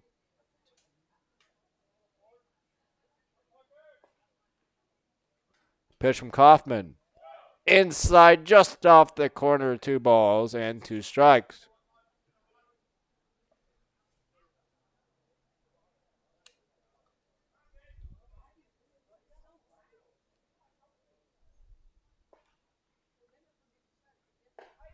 Next one. And inside for ball 4 as Estes will take a walk.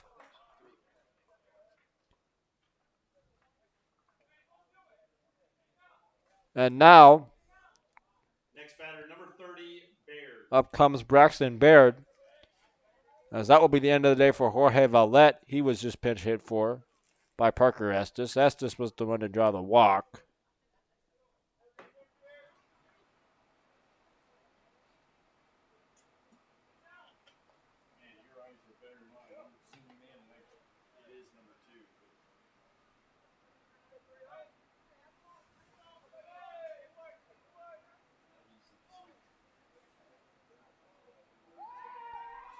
A throwback behind the runner. He's safe again. And that was close once more. Jenkinson covering the bag on the throwback behind him. Barely gets back, does Jake Seconder.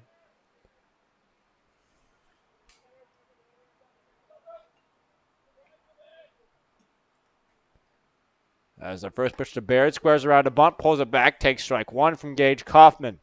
So it's Jake Seconder, pinch running for Matt Meyer in the 9-hole.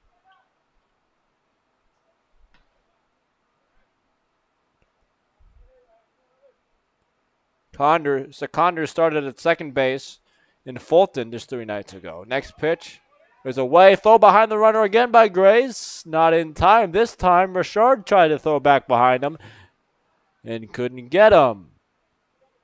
Kyle Schexnader's discussing something with the umpires. They tell him to turn around and go back to the dugout.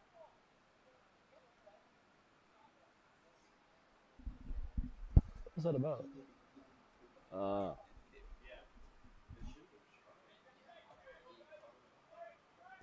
It's 1-1 as the hitter didn't pull back the bunt attempt. That should have been a strike, but the umpire apparently didn't see it. It's 1-1. Pitcher's outside, ball 2. 2-1, just missed the outside corner from Gage Kaufman. So it's Jake Seconder who pinch hit for the catcher, Matt Meyer. He's on second. Parker Estes, who just pinch hit for Jorge Vallette and drew a walk, is on first base. The next pitch on the ground is second. Quincy Smith, the second one. Jenkinson to first. Not in time. He's safe.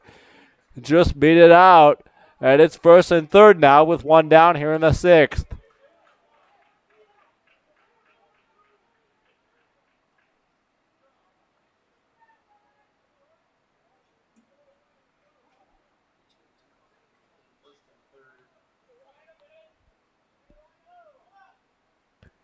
Now Ryan Lee will dig in, the DH. From Northwest Mississippi Community College, Gage Kaufman, some Mariner. First and third, here's the pitch. Outside or thereabouts, ball number 1.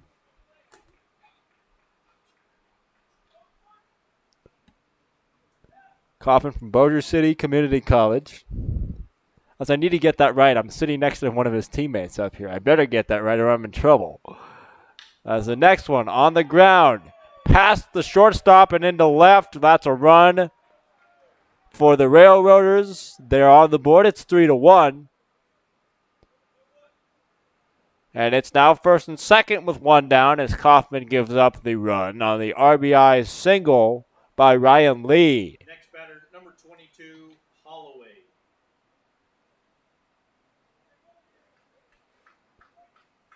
Brady Holloway, the first baseman, will dig in now. A single and a pop-up to short to his name so far. Kaufman's first pitch, inside corner, strike 1.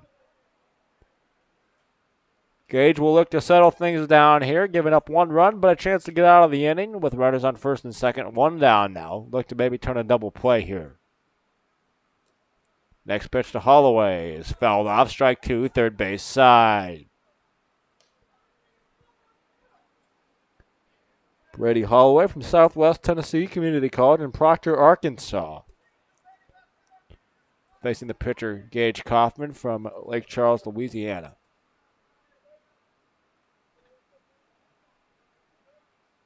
Here comes the 0-2. Swing and a miss. Strike 3, swinging. Beautiful breaking ball from Gage Kaufman. Sets down the hitter Holloway. And that's a big second out of the 6th.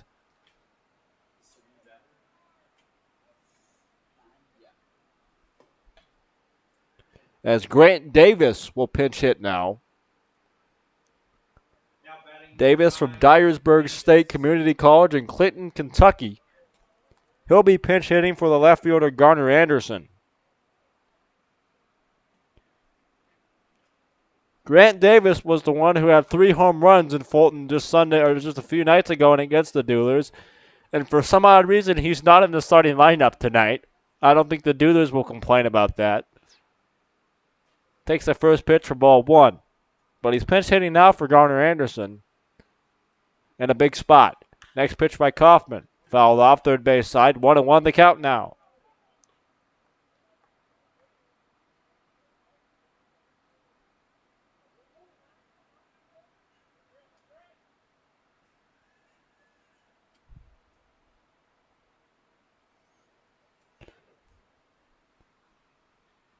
Kaufman gets a sign. Here's the next pitch on the ground, third base. Robinson will go the short way to third, and a tremendous job by Gage Kaufman to get out of the jam with only 1 run allowed. The Bossier City Community College product does a tremendous job to get out of that one, and it's still 3-1. Your Duerlers in front by 2. Bottom of the 6th coming up right after this on the Duerlers Baseball Network.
Back in to begin the bottom of the 6th, and then Tommy Johnson's back out for his 6th inning of work, has an even 80 pitches coming into this inning, and man, they're emptying the tank with their starter here tonight. First batter here in the inning, Matt Jenkinson. First pitch outside corner, strike 1. Especially first batter he faces is Jenkinson, who had a hit by pitch and a single against him, so already on base twice against this starter, the 0-1. Breaking ball, swung on and missed, strike 2. Here in the bottom of the 6th, Matt Jenkinson will dig in to lead off, followed by Rashad Robinson and Quincy Smith. Here's the 0-2. In the air to right, it looks like that's Tennessee Carranza to bring it down, and that's 1 down.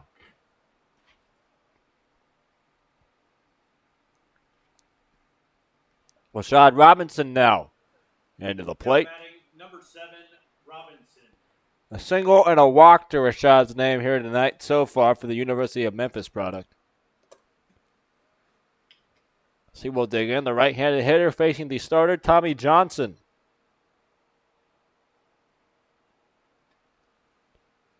Here's the first pitch. Low for ball 1.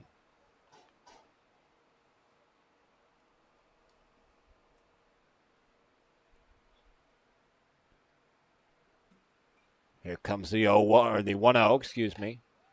Outside corner, strike 1. 1-1 your count now. 80-plus pitches so far. 5 hits allowed, 3 runs for Tommy Johnson here to the Duerlers. Next pitch is swung on and missed, strike 2. 1-2 your count now to Rashad Robinson.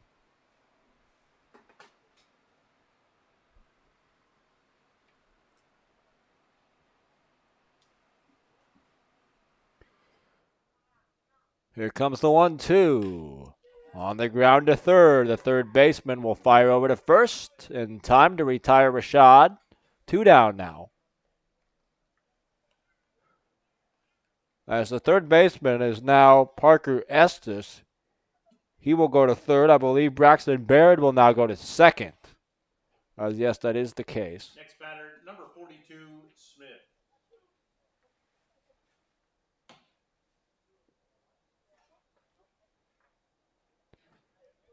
Quincy Smith will now dig in, the left-handed hitter.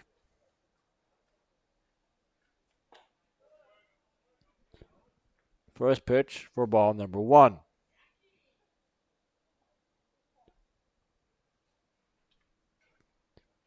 Smith, the left-handed hitter, 1-0 the count. Here comes the pitch from Johnson, and there's strike 1, 1-1, excuse me. So around the infield,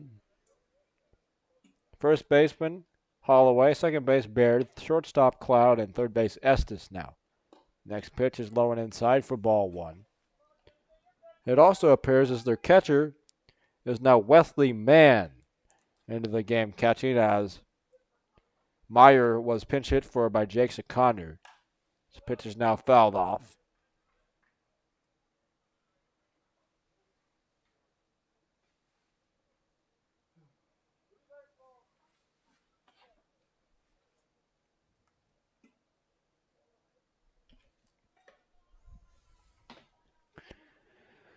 So Wesley Mann back behind the plate, catching Johnson now for the Railroaders.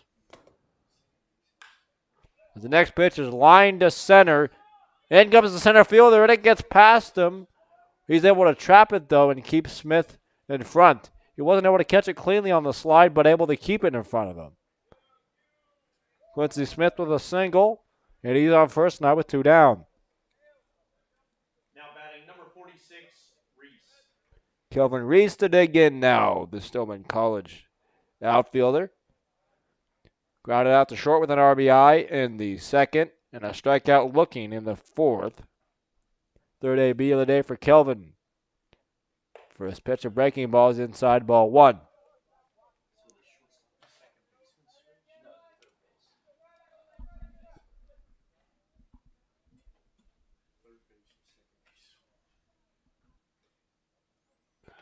Quincy Smith dives back in head first ahead of the throw from the pitcher Johnson. Around the outfield, still we will have a new left fielder as well, as Garner Anderson was pinch hit for. I assume that's just Grant Davis in left. Now, though, he's listed on the scoreboard or on the roster as an infielder, so I bet that's swung on and missed by Kelvin Reese. Strike one.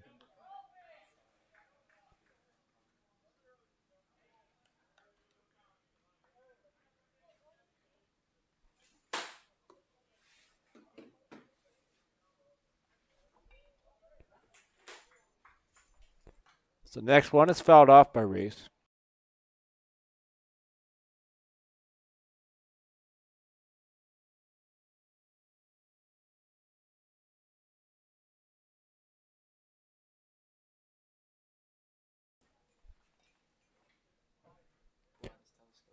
As it's 1-2, two outs. Here's the pitch from Johnson. A curveball hits the inside corner, I think. I guess it did. Strike three called, and that will end the sixth. The Duerlers still up two by a score of 2-1. We'll be right back.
New pitcher for your Franklin Duerlers here in the seventh is from University of North Georgia, Reed Howard, the left-handed hurler.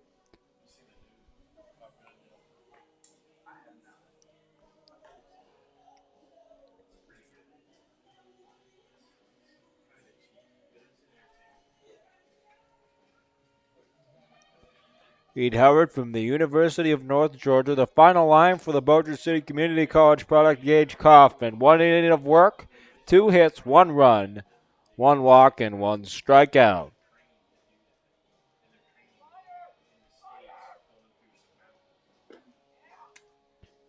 And that will now bring on Reed Howard.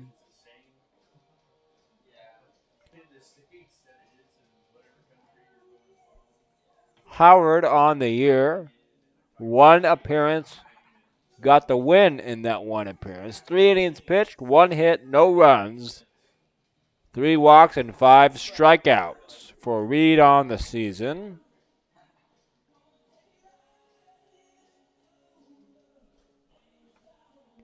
As he's throwing his warm-up pitches to Rashard Grace.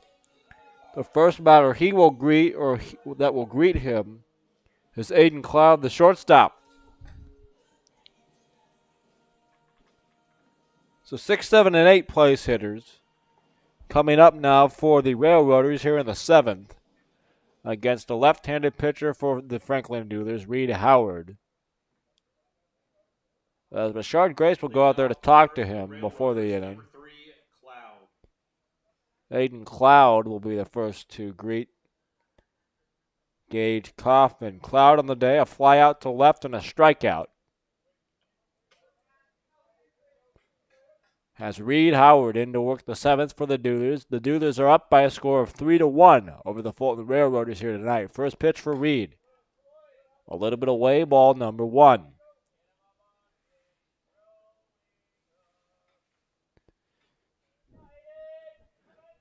As the next one from Reed.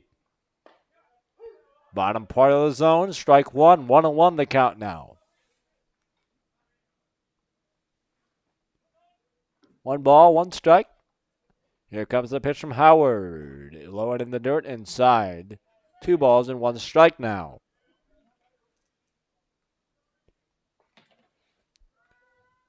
The Duelers have won their last 2 games. A 6-5 victory here against the Henderson Flash 2 nights ago, and a 9-1 victory against the Louisville Jockeys here last night. Game 3 of an 8-game homestand. Tomorrow's matchup, same time, same place, 7:05 here at South Warren High School. As the Duelers will be facing the Hoptown Hoppers for the first time this season. 2-2, here's the pitch. Inside and low. Gets past Grace. The count is now full. 3 balls and 2 strikes now. Aiden Cloud, the shortstop, the first hitter into the box. Here in the 7th for the Railroaders. Here's a 3-2 from Howard. A pop-up on the infield. Smith will call off Castle and bring it down. Out number 1 into the glove of Quincy Smith at second.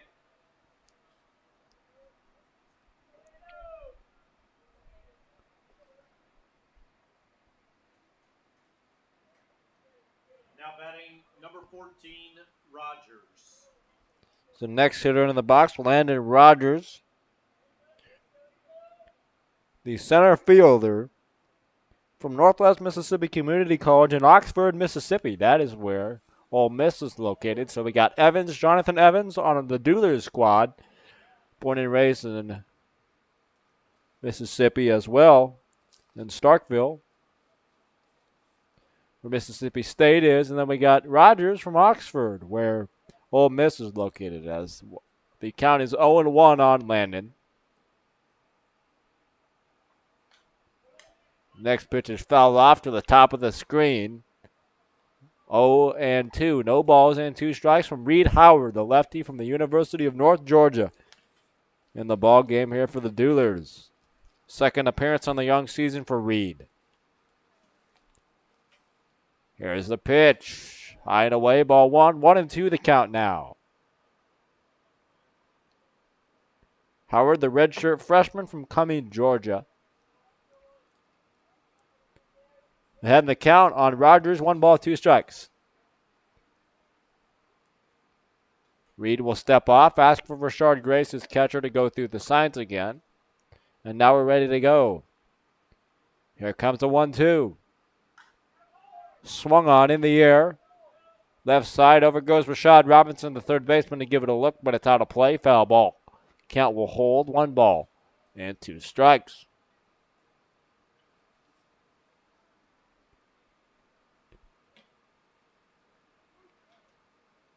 One and 2 you count now to Landon Rogers, the center fielder for the Railroaders here tonight.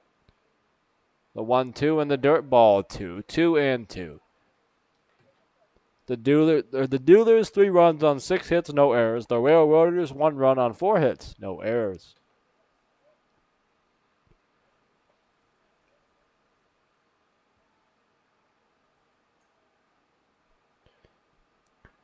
Rogers will dig back in, the right-handed hitter. Here comes a 1-2-2 from Howard, and that's inside. Almost hits him. Rogers will duck out of the way.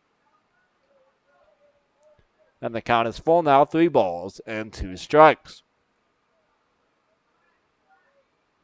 3-2 to the leadoff hitter. Here comes a 3-2.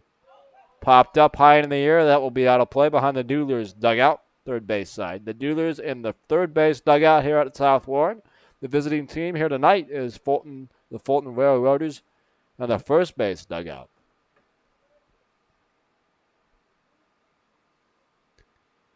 Here's the 3-2.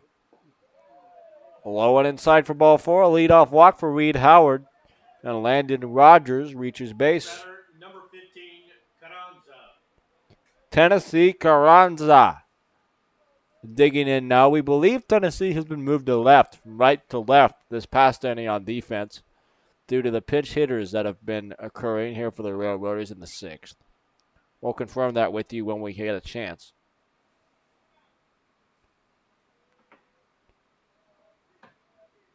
As Tennessee, the big right-handed hitter, digs in to face the lefty Reed Howard. Here's the first pitch. Lower part of the zone, called strike number 1.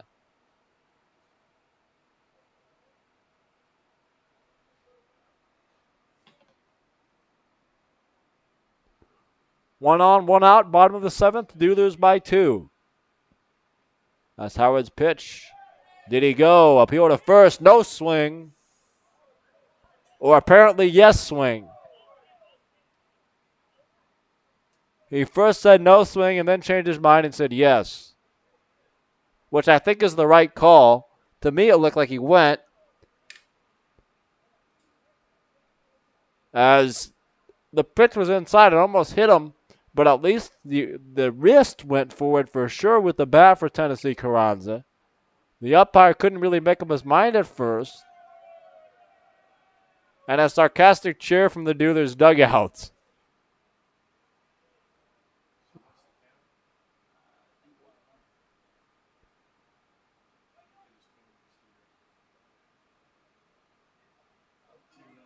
Now there's 2-0. Apparently there's no swing, or 0-2. So yes, it was a swing, no balls, and 2 strikes. I think the umpire got it right there at first base. I'm a little biased, but I still agree that's the right call. The next pitch just misses outside for ball 1. 1-2. 1-2 your count now. Landon Rogers off of first base. Tennessee Carranza at the plate. Here's a pitch from Reed. Runner takes off. A chopper on the ground to short. That stayed out of the double play. And a throw over to Mark Castle at first for the second out.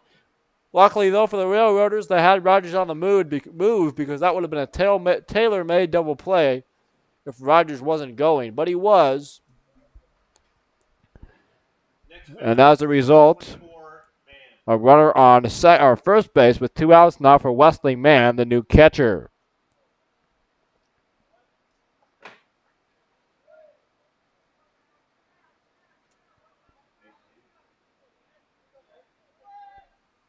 Wesley Mann, a big right-handed hitter. Awaits the first pitch from Howard, and that's outside ball 1.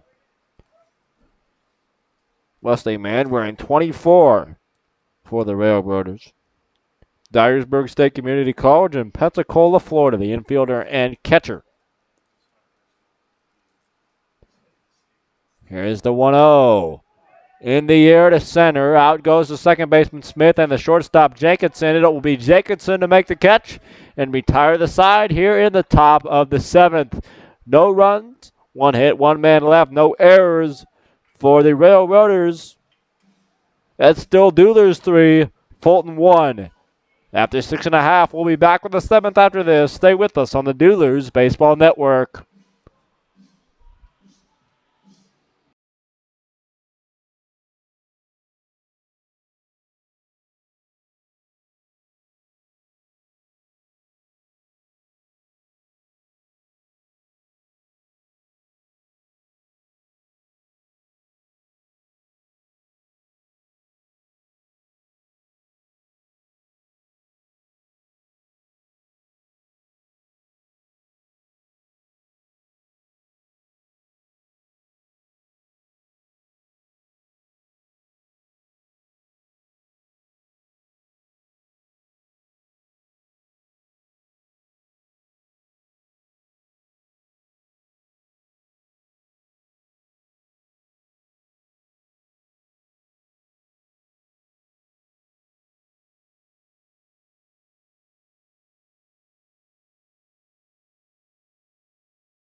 As we're back in to South Warren High School, Duerlers up 3-1 as we're ready to begin the bottom of the seventh. A new pitcher for the Fulton Railroaders is the right-handed pitcher Will Buck.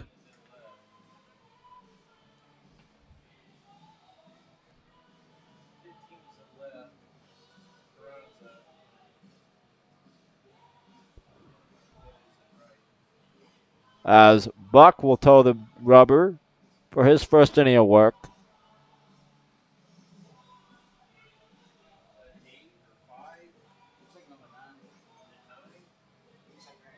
As Grant Davis is now in right field. Tennessee Carranza is in left.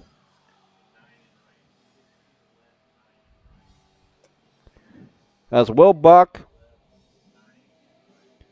from Northwoods University in Rochester, Michigan.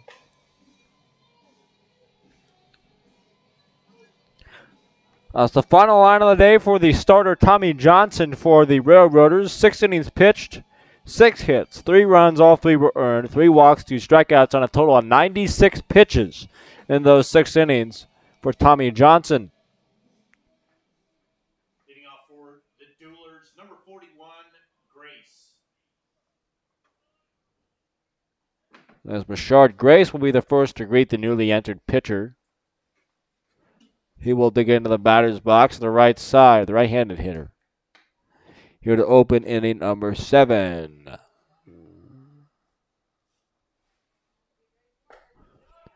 First pitch, did he go uphill over to first? Apparently not, no swing. It looked like from here he went, but the Duerlers will take it.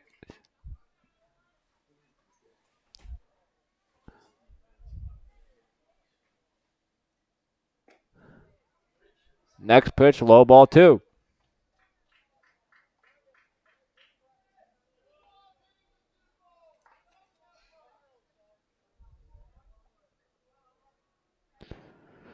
The 2-0 from Buck. Here it comes. The net swung on and missed. Strike 1, 2-1 your count now.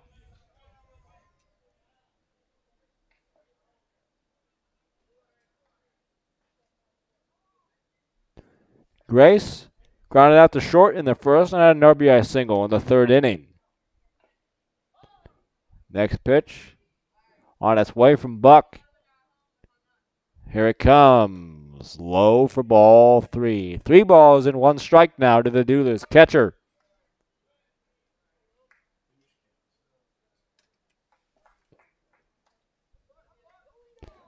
Good hitters count for Richard. 3 balls and 1 strike. Here's the pitch from Buck. Outside ball 4 and a leadoff walk.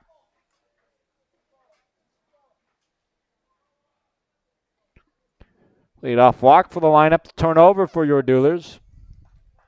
And the leadoff hitter, Jonathan Evans, steps into the left side. Next batter, number 26, Evans.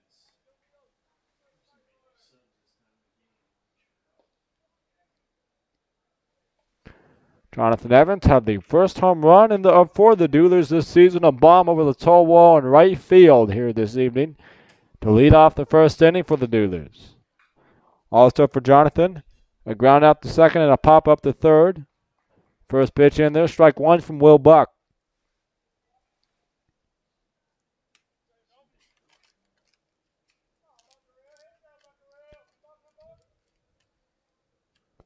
As Will Buck gets his sign from his catcher man.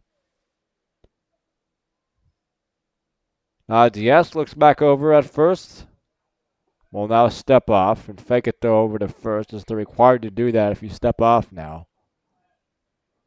Which is silly to me because none of the times they're ever going to throw over to first, but that's a rule, so there you go.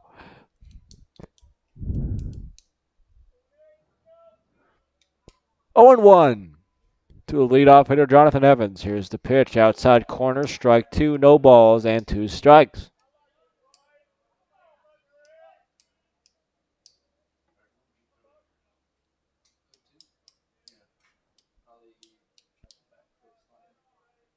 No balls and 2 strikes.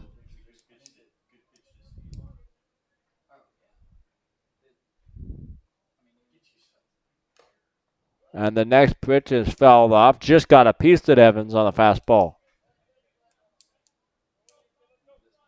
Evans wearing number 26 from Starkville, Mississippi. Southern University.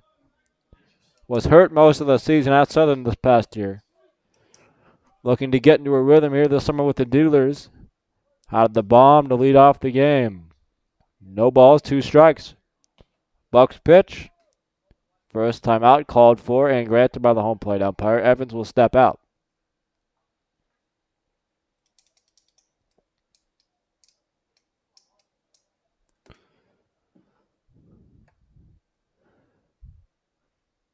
As Rashard Grace will lead off as first base, the catcher for the Duerlers. After the leadoff walk.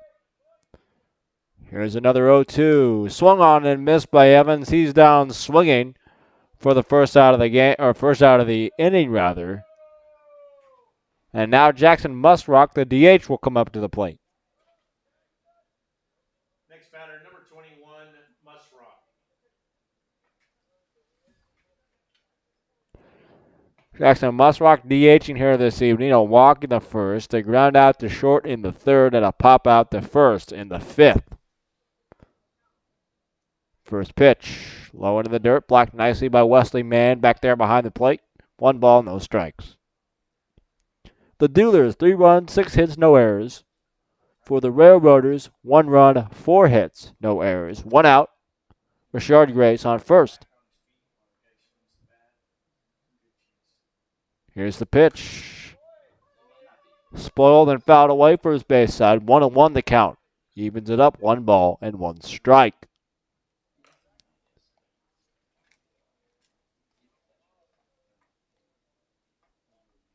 The Duerlers coming into today with a record of 4-2. The Railroaders 5 wins and 2 losses. These teams met just 3 nights ago, a 10-5 victory in Fulton for the Railroaders over the Duerlers. 1-1. Bottom corner of the zone, strike 2 called by the home plate umpire.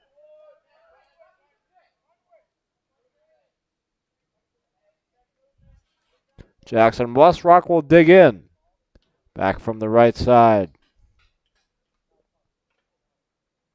Against the pitcher, Will Buck for the Railroaders. Here it comes. Low and in the dirt, ball 2. Good take by Musrock. 2 balls and 2 strikes.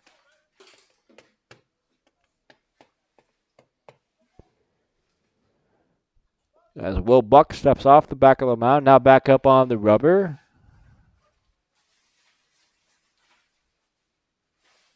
Two balls and 2 strikes. Here comes the pitch, and it's fouled away first base side, out of play. Count will hold 2 balls and 2 strikes to the Duerlers DH here this evening. Defensively for the Railroaders here tonight, right now at least after defensive replacements, Wesley Mann behind the plate, Holloway at first, Barrett at second, Cloud at short, and Estes at third. Left to right in the outfield, Carranza in left, Rogers in center, and Davis in right. As the next pitch, another nice piece of hitting by Musrock to foul off a tough pitch, and the count will hold at 2 balls and 2 strikes. Ready at the mound by the pitching coach, along with some members of the infield. They will back away now, and it's just the catcher, the pitcher, and the member of the coaching staff.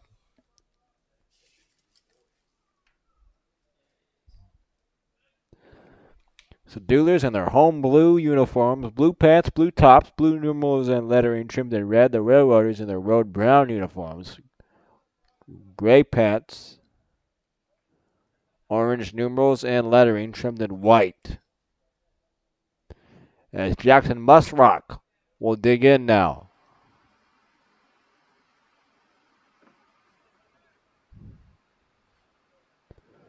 Two balls and two strikes. The count even. 1 out. Rashard Grace have a first base. Your score, Duerlers 3, Railroaders 1 here in the 7th. The pitch is low into the dirt, blocked nicely by Mann. And Grace will stay put at first. Here in the bottom of the 7th, the Duerlers up 2 on this talented Fulton squad.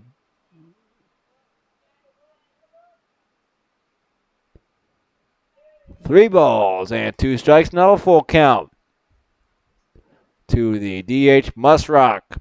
Here comes the pitch. And a pop-up. Man and Holloway back to give it a look. No play, as all it did was scatter the Railroaders players in their own dugout. We'll do it again at 3-2.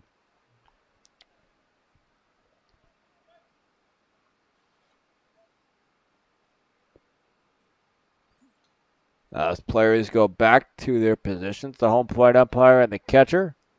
Back behind the plate, Musrock. Now back in the box. The count full, 3 balls and 2 strikes. Buck ready. Here comes a payoff pitch, and that's outside ball 4.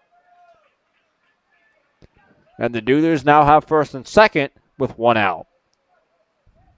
Next batter, number 23. For the 3-hole hitter, Sam Slaughter.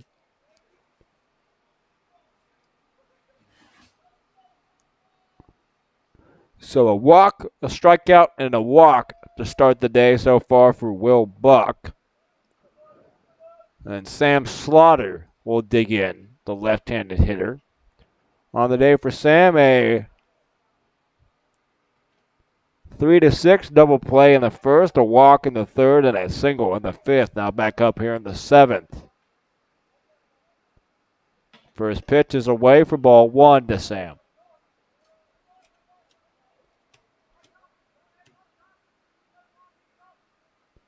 Slaughter in the 3-hole today, as he has been pretty much all season for head coach and manager Kyle Schexnayder and the Duerlers.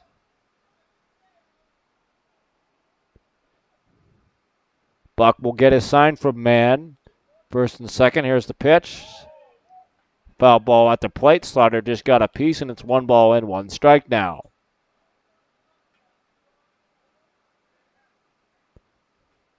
And a beautiful evening for baseball again. Thank you all for joining us here tonight. My name is Sam Reeves, bringing you Duerlers baseball once again on the Duerlers Baseball Network. Game 3 of an 8-game homestand here from South Warren. Next pitch is lined. Will it stay fair? Yes, it will. All the way down into the corner. 1 run scores. Here comes Musrock around third. To the plate of the relay. Not in time. Musrock in standing. And that's a 2 RBI double for Sam Slaughter as he pumps up his dugout. That ball barely stayed fair down into the corner. Hit the chalk, bounced up. And a fair ball, an RBI double for Slaughter. And the Duerlers now extend their lead. 2 big insurance runs right there. Your score, Duerlers 5. Railroaders 1 in the 7th. Sam Slaughter comes up clutch. Next batter, number 22, Castle. Mark Castle will look to continue keeping the line moving. The first baseman for your Duerlers.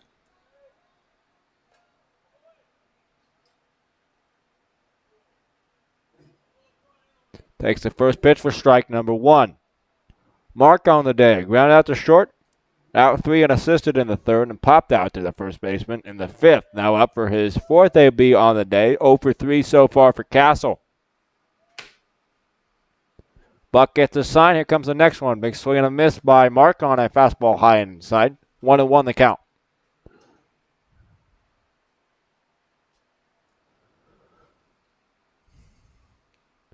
Five runs, 7 hits, now no errors for the Duerlers. 1 run, 4 hits, no errors for the Railroaders. Next one, low but swung on and missed by Mark Castle, and it's 1-2 now. 1 ball, 2 strikes for Will Buck.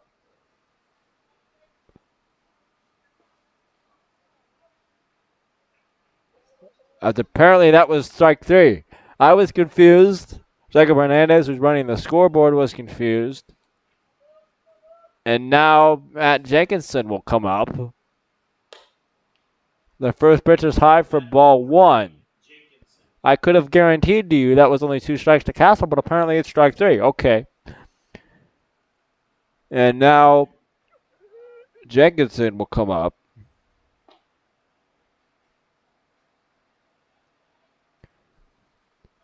Next pitch is ball number 2. 2-0 the count.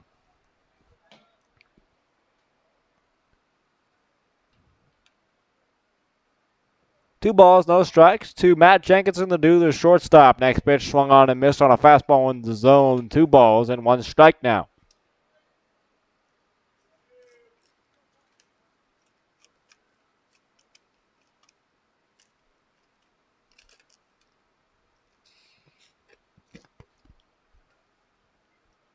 Next pitch is swung on and missed by Jenkinson, and it's 2 balls and 2 strikes. Matt rests his bat on his shoulder, back in the box. 2 balls and 2 strikes from Will Buck. Here comes the 2-2. Swung on and missed on a pitch outside, and that will be out number 2 for the Duelers. Out number 3 now. And the 7th, but not before a 2-run score on a 2 RBI double down the right field line by Sam Slaughter. And the Duelers are now up 4. Your score, Franklin Duelers 5, Fulton Railroaders 1. As we head to the 8th, we'll be back with the 8th inning of play right after this on the Duelers Baseball Network.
While we have a minute, we would like to thank some of our sponsors here this evening.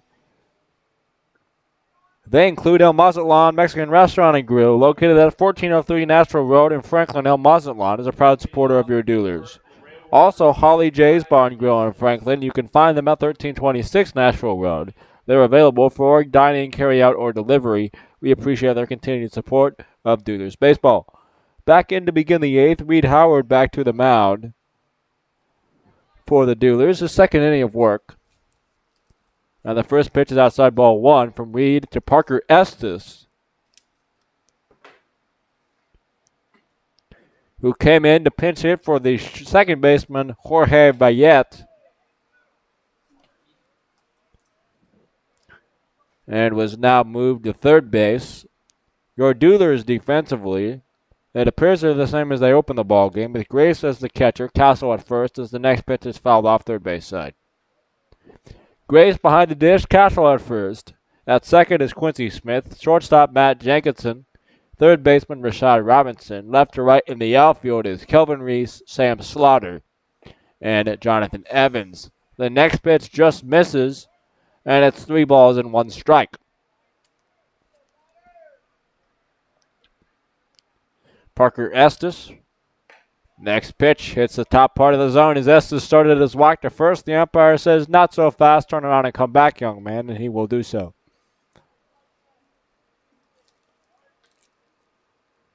Parker Estes from Murray State University. As the pitch is swung on, driven in the air, and that ball is gone. Adios, Parker Estes, over the wall on a 3-2 pitch. A home run to left center.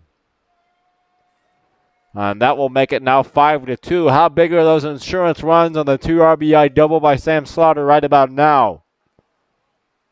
A home run by Parker Estes, a solo variety shot.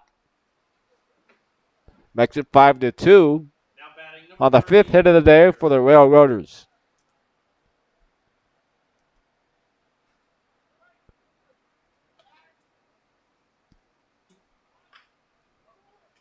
First pitch is hit on the ground right back to Howard. Will fire over to first, and that's 1 down for Reed. 1-3 on the out there by Braxton Baird. Ryan Lee, the designated hitter, now up for the Railroaders. Flied out to right in the first, grounded out to short in the third, and had an RBI single in the sixth, did Lee.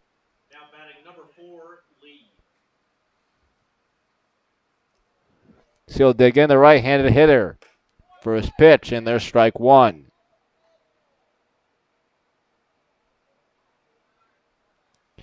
Howard looks in at his catcher Grace to get the sign. Does so. Here comes the 0-1. A beautiful breaking ball. Hits the bottom part of the zone. It's strike two. Lee thought for sure that's low, and he might be right, but it was called a strike.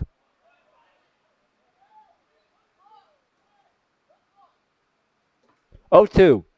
Howard, here comes the pitch. Outside, ball one. A little high as well. 1 ball and 2 strikes. Reed Howard in his second inning of work for the Duerlers lefty. As here comes the 1-2. Another breaking ball, called strike 3. And all of a sudden, Ryan Lee has been ejected from the ball game. Ryan Lee threw his bat down and his hands in the air at the umpire after he didn't like that call, and he was just tossed.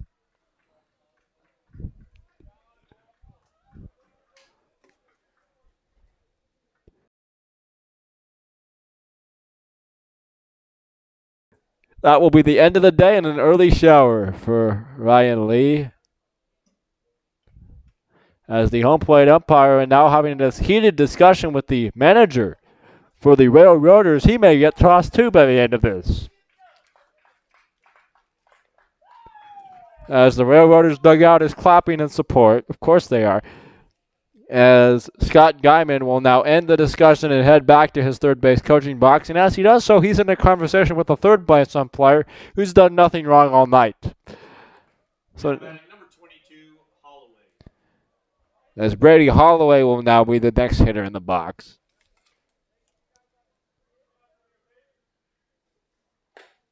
First pitch, ball one. Your score, Duerlers 5, Railroaders 2 here. We're on the top of the 8th. Next one. Hit on a line to center. Slaughter in. A nice running play by Sam Slaughter to end the 8th. Slaughter with his bat in the last half inning with his glove right there. Sam came to play tonight, and so did the Duerlers as a team. After 7.5, Franklin 5, Fulton 2. We'll be back with the bottom of the 8th. Right after this, stay with us.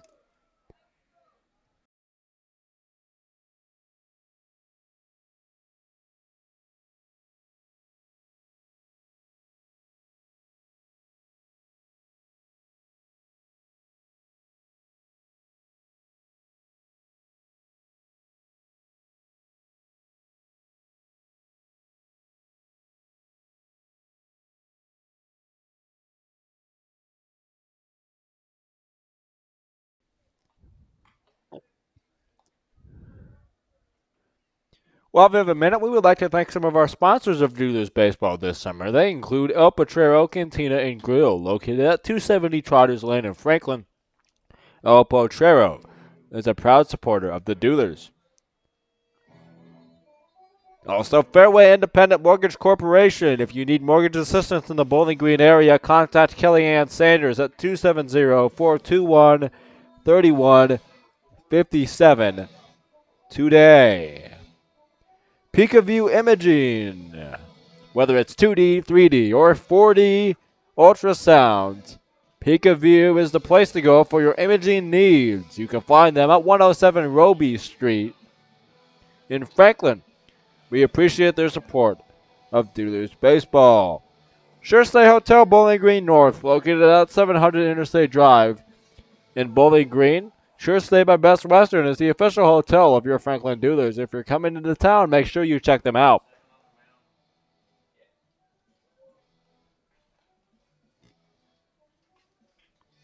On the mound for the Railroaders, number 7, Jernigan.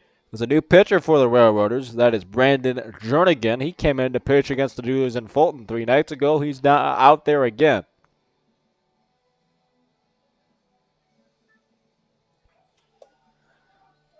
That's the final line of the day for Will Buck.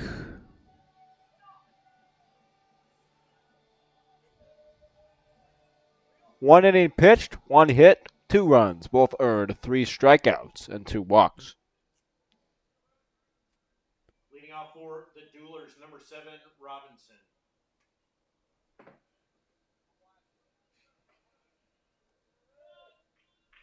Rashad Robinson, the first to greet the newly entered pitcher, Jernigan. Jernigan, here comes the first pitch. Outside in low, ball number 1 to Rashad. On the day for Robinson, a single in the second, a walk in the fourth, and a ground out to third in the sixth. He's up again here in the eighth, takes ball 2, 2 balls and no strikes.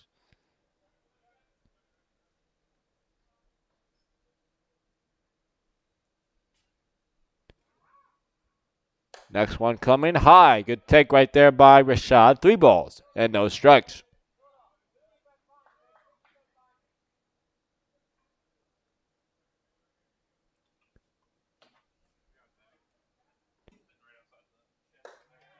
Also a nice take there on 3-0. It's high again. Ball 4 to lead off walk here in the eighth by Rashad Robinson. That's the second walk for Rashad here tonight. Now batting number 42, Smith.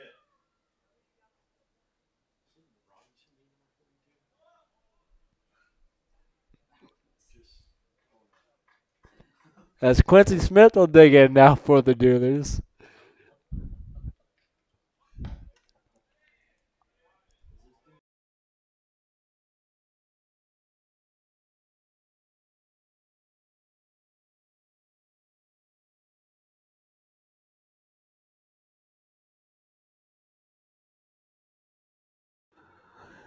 Now 6 straight balls for Brandon Jernigan. He's now taking off his glove. He thinks that's the issue.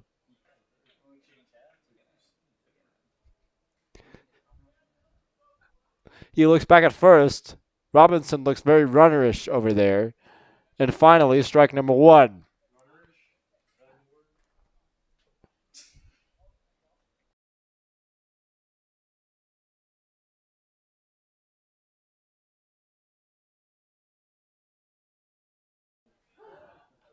Yes, I know. I've created a new word. I've stolen it from Ryan Lefevre, the Royals TV announcer.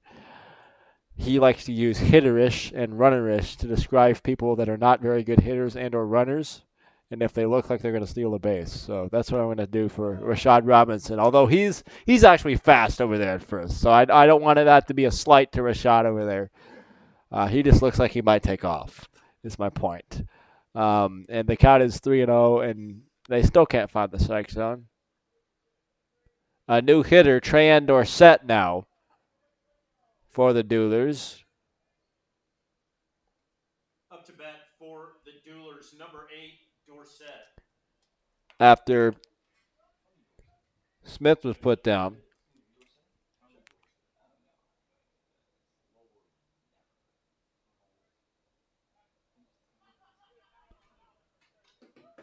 As the pitcher is not very comfortable out there on the mound, to say the least, clearly. Jernigan is messing with about everything he possibly can out there.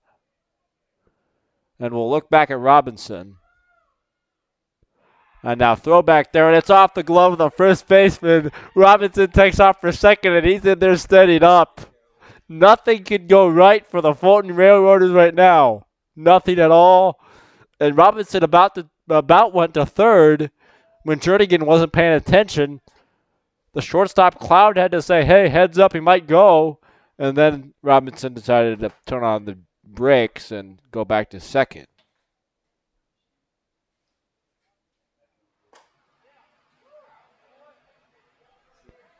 As the first pitch to Dorsett is strike 1, or the second pitch, excuse me. 1 ball, 1 strike now. Or that is the first, 0-1.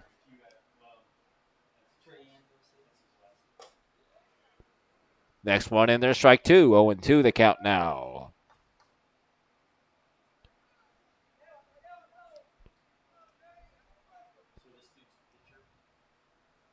Dorsett, the outfielder and pitcher, is take strike 3 outside, but it's called strike 3 on the black. And Dorsett will be put down swinging.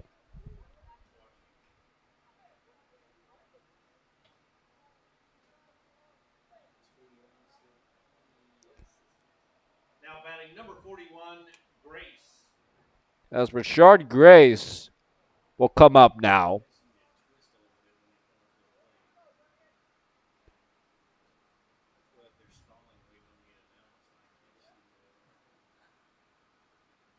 First pitch from Jernigan, a breaking ball in there, strike one.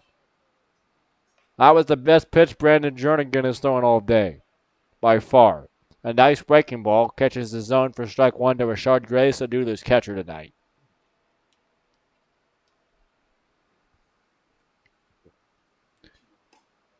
Next one off the outside corner, 1-1. So far for Richard here this evening.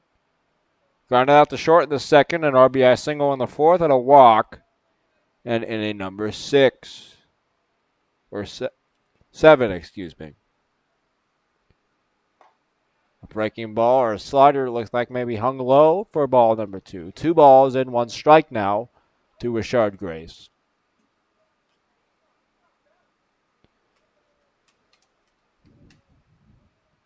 With Richard Robinson off of second base and 2 down here. Bottom of inning number 8. Takes a strike off the outside corner for strike 2.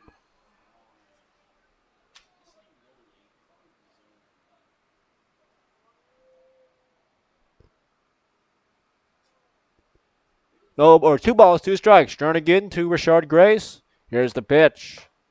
Did he go? Appeal to first. No, he did not. 3 balls and 2 strikes now.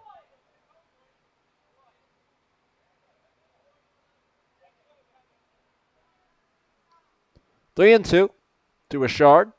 With Rashad Robinson off of second base, 2 down. Your score, Duelers 5, Railroaders 2, bottom of inning number 8. Here's the pitch. Outside and low for ball 4. Grace will draw a walk, his second of the day. And the lineup will now turn over for the leadoff man, Jonathan Evans. Evans a homer in the first. That's the first home run on the season for your Duelers. A ground out to short in the third. A pop out to third in the fourth, and a strikeout in the 7th. So 1 for 4 on the day for Jonathan officially.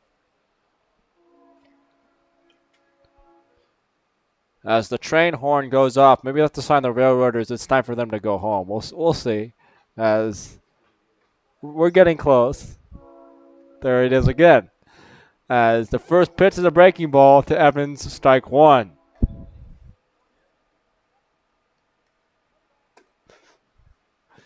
Evans will step out of the box now, back in. Look to hit maybe home run number 2. I kind of predicted the first one just a little bit, talking about how I miscalled his yesterday that I thought was gone. Maybe I'll do it again. We'll see. Both runners go. Throw to third is safe. Good job by the third baseman, Estes, to leap up and grab the throw from Mann, or that would have been all the way down the left field line, and 2 more runs would have scored. But both runners move up 90 feet. Another aggressive base running decision by Kyle Schexnayder. Works to perfection and is now second and third, 2 outs for Jonathan Evans. Next pitch. All the way to the backstop. In comes Robinson. Throw to the plate. Not in time. Robinson goes in head first. The 6th run of the day for the Duelers, and they're now up 4 by a score of 6-2. Errors are compounding on themselves for the Railroaders right now these last couple of innings. And all of a sudden, that goes from being a very tight game to a 4-run game. Still work left to do in the 9th for the Duelers, of course, and a chance to add on another one here as your score is 6-2. Evans, 1-2 the count. Here's the pitch from Jernigan. And Evans hits one on the ground at first. Will it stay fair? Yes. Holloway will grab it right on the bag, and that will end the top or the bottom of the 8th. We head to the 9th. Duelers 6, Railroaders 2. We'll be back with the 9th after this. Stay with us.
Back in here for the 9th, and Mark Castle. And for his second pitching appearance of the year, pitched against full count rhythm. Has a nice breaking ball. Obviously very effective with the bat. He pitched just 2 seasons ago at Young Harris College. Had good numbers there. Didn't pitch at all this past season, so he's not on the roster as a two-way player. But clearly can do a little pitching as well, and he's in to close out the game. Duelers up by a score of 6-2 as Castle will toe the rubber. The new first baseman as Castle will move from first to the mound. The Duelers, number 22, Castle. As Brett Rowell will take over at first base.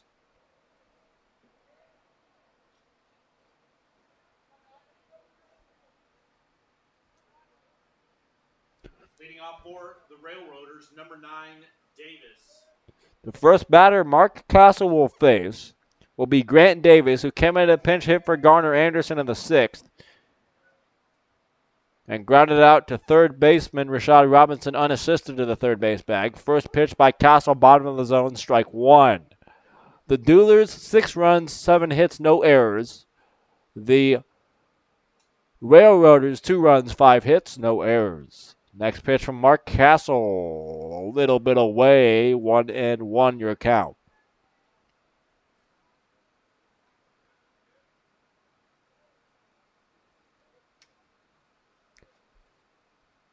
Here's the pitch. On the ground to short. Jenkinson, a long throw. Is wide of the bag, and it goes all the way back behind the first base bag, down into the corner. Grant Davis will easily take second, and that's an error on Jenkinson. E6. That would have been a tough play, but had time to get him. And a wide throw by Matt over there in the hole at short. An error for Matt Jenkinson over there at shortstop.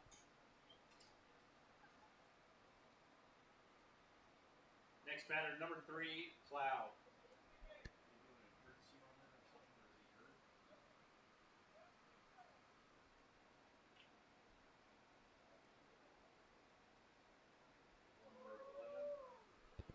Pinch runner for the Railroaders is C.J. Lofton. He will pinch run for Davis. Pinch running at second base, number 11, Lofton.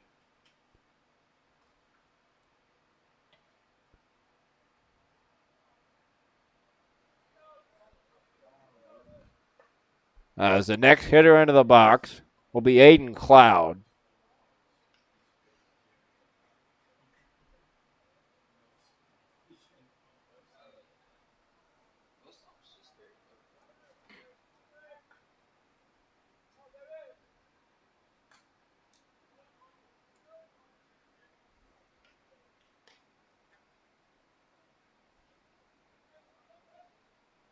First pitch, fouled off, strike 1, 0-1 to Aiden Cloud.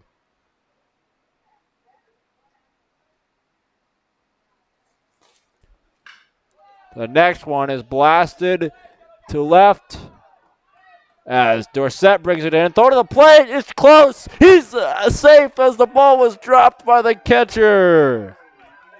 Treyan Dorsett had him at the plate, but Rashard Grace couldn't quite bring it in.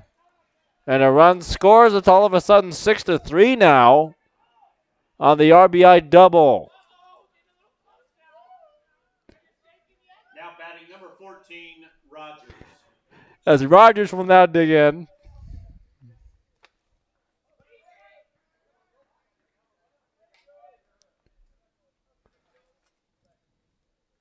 Landon Rogers, 2 walks and a fly out to center. First pitch swung on a miss, strike 1.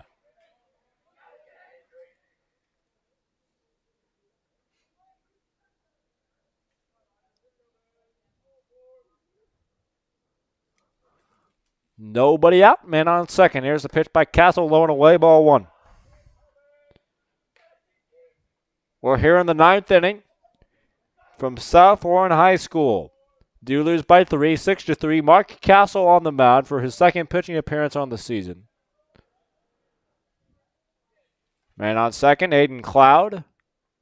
Rogers at the dish. Fouls 1 back, 1 ball and 2 strikes now your count. Game was started by Joel Martinez. He went 5, 2 hits allowed, no runs, 1 walk, 7 strikeouts. Then followed up by Gage Kaufman and Reed Howard. Both of them worked an inning apiece. Reed actually worked 2 innings. And Castle just misses, apparently, for ball number 2.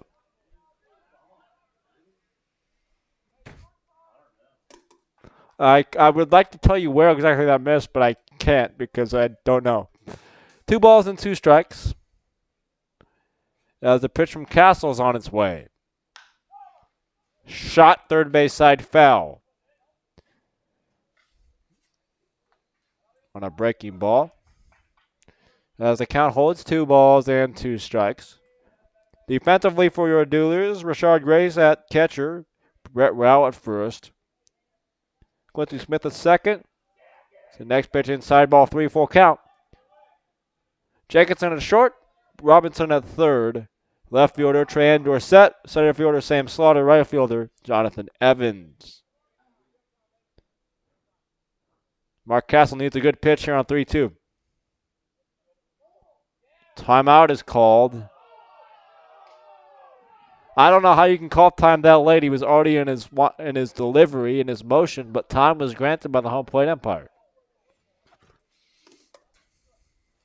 We'll do it again at 3-2. Aiden Cloud on second. Landon Rogers in the box. Cloud on second after his RBI double just a moment ago. Here's the payoff, the 3-2 from Castle. On its way. High and away, ball 4.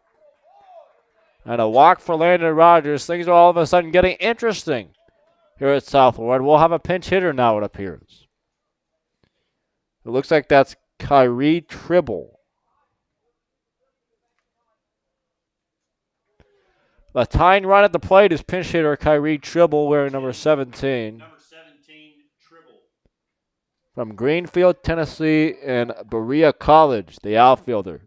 Big right-handed hitter. Here's Castle's first pitch outside, ball 1.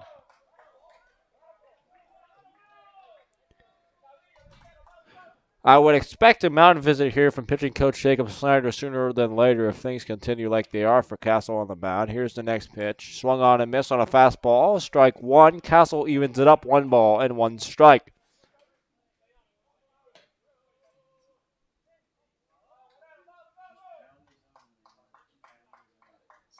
One. Chopped to the plate, foul ball. Strike 2. 1-2.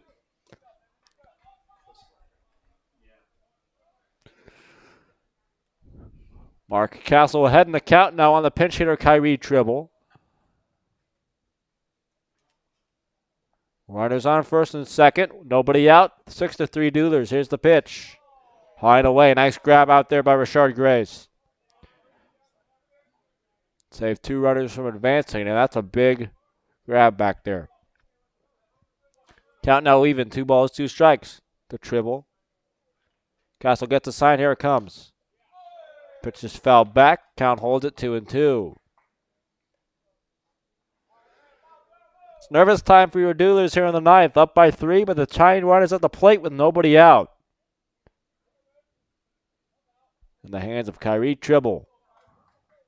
Here comes the 2-2. High ball 3. Another full count for Mark Castle.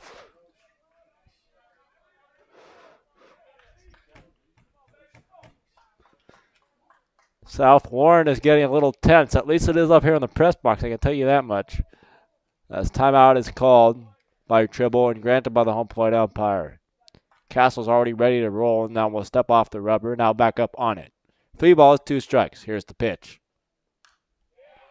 Fouled straight back. We'll do it again at 3-2. Aiden Cloud off second, Landon Rogers off first.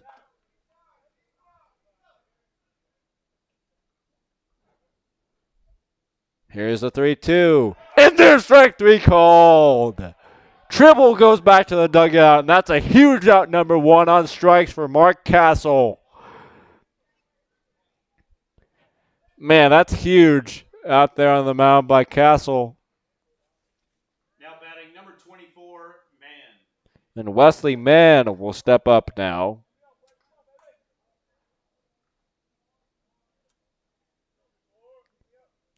Wesley Mann, first pitch to him, and there's strike 1. Castle's got all of a sudden filled up the zone. We'll see if that strikeout gave him life to do just that. First pitch to Mann, is in there, strike 1. Runners first and second, 1 down. Duelers by 3, top of inning number 9. Here's the pitch. Inside, ball 1. The Duelers, 6 runs, 7 hits, 1 error. The Railroaders, 3 runs, 6 hits, 1 error. Here's the pitch from Castle. Breaking ball is just high, ball 2.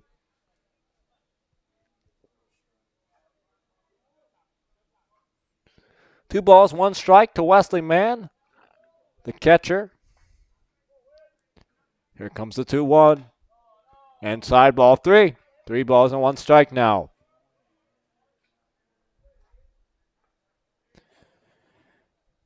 Next man up will be the top of the order, Parker Estes.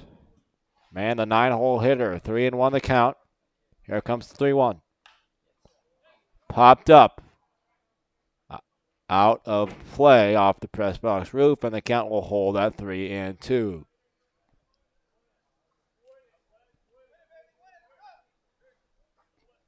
A lot of 3-2 counts here for Mark Castle. And here's another one. Another big spot for Mark on the mound. Rogers at first, Cloud at second, Wesley Mann at the plate, 3-2 your count. Castle back at second, here's the pitch. Fouled off, we'll do it again, 3-2. The Railroaders are definitely making Mark work out there. After a full day of defense at first and also at the plate hitting, he's out there on the mound working hard.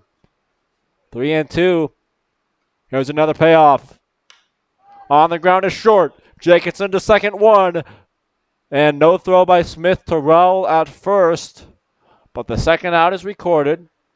And they're now 2 down with runners on first and third. Still 6-3 your score. Smart idea there by Quincy Smith. Don't need to throw the ball away. Try to rush it.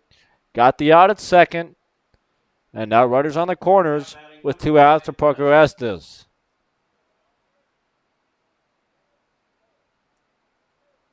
So 6-4 on that last ground out. Brings up Estes, top of the order.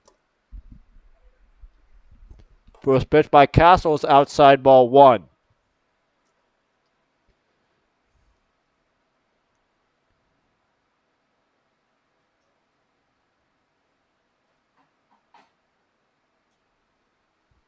Next one to Estes. Hits the inside corner. Great spot by Castle. 1 ball and 1 strike now your count. Duelers 6, Railroaders 3. Top of inning number 9. First and third, 2 outs for the Duelers. 1 more out to victory. And a 3rd straight win. Here's the pitch. Little bit low, ball 2.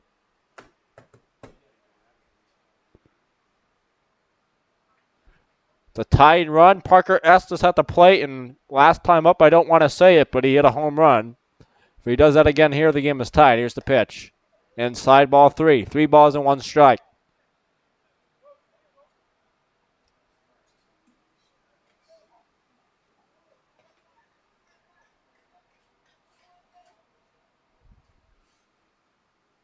Next one. High ball 4, apparently, and the bases will be loaded now.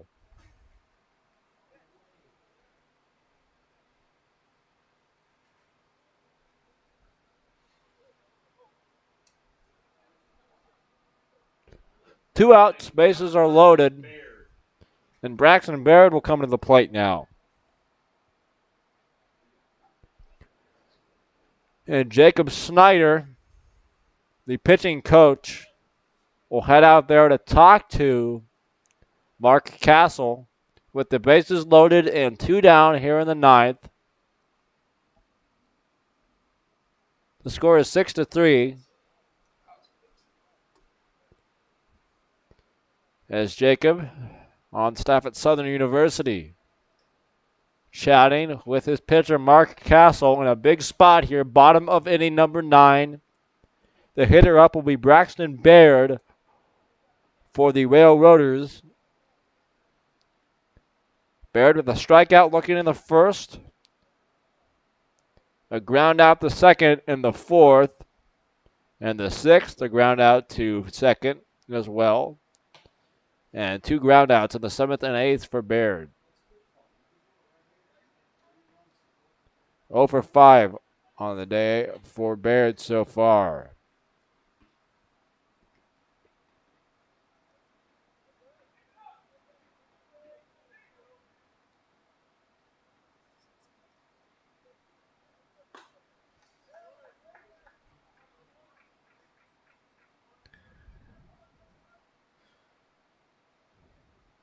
First pitch, high ball 1, 1-0. Castle's next one coming. Outside ball 2, nowhere to put Baird. You got to throw strikes here for Castle. Nowhere to put Braxton Baird. The second baseman now is Braxton. Next pitch, low and away, ball 3.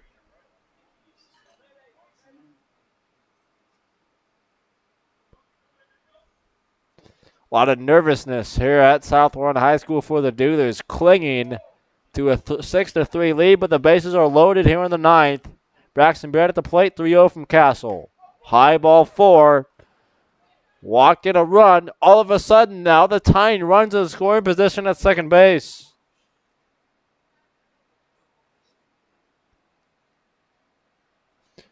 Now batting number 7, Jernigan. And Brandon Jernigan will be forced to hit. He's a pitcher. He's hitting in the spot of Ryan Lee, who was ejected. That would be why. It's interesting that you got to throw strikes and attack this pitcher he's hitting. He's probably a decent hitter, but still. Here's the first pitch from Castle. Outside ball 1. Mark's got to pound the zone here. Richard Grace will call time and go out to the mound. Very nice, very smart mound visit here by Richard to calm down his pitcher. Puts his mask back on and jogs back behind the plate. Nervous time here at South Warren. Your score, Duerlers 6, Railroaders 4, but the tying runs on second base. Bases are loaded here, 2 outs. Top of inning number 9. Brandon Jernigan at the plate, the 1-0 from Castle. High ball 2.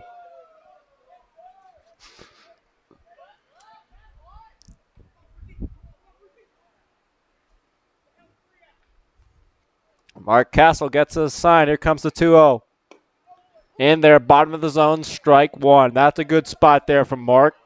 Just 2 more of those, and that will end it.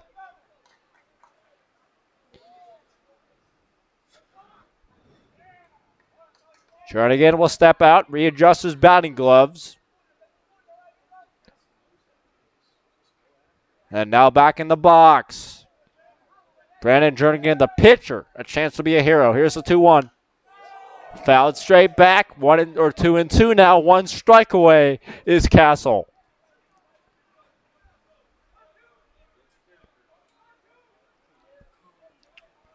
Jernigan digs in. 2-2, bases loaded, top 9. Here's the pitch. A little bit up, ball 3. Full count now, 3 balls and 2 strikes with 2 down. Here in the 9th.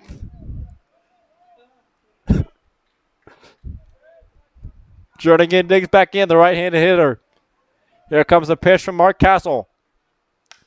Pop up on the infield. Brett Rao is there to bring it down. And the Duerlers escape with a 6-4 victory here at South Ward High School in what was a remarkably stressful 9th inning. But it's a W in the win column for your Franklin Duerlers here tonight, and the 3rd straight win for Franklin. To wrap things up, the winning pitcher is Joel Martinez. He went 5 innings, 2 hits, 2 no runs, 1 walk, 7 strikeouts. The save, albeit a scary one, will go to Mark Castle. The losing pitcher will be Tommy Johnson. Went 6 innings, 6 hits, 3 runs, all 3 earned, 3 walks, and 2 strikeouts. And the Duerlers take their record to 5-2. The Fulton Railroaders with the loss also go to 5-2. Tomorrow's matchup for your Duerlers will be right back here. Same time, same place, 7:05 first pitch on the Duerlers Baseball Network and here at South Warren High School against the Hoptown Hoppers. Hope you can join us for that. But for tonight's broadcast for Sam Reeves, that'll do it here tonight. Thank you for listening and watching on the Duerlers Baseball Network. A victory for your Duerlers. Final score, Franklin 6 and the Fulton Railroaders 4. Have a terrific rest of your evening, everybody. Thank you again for tuning in.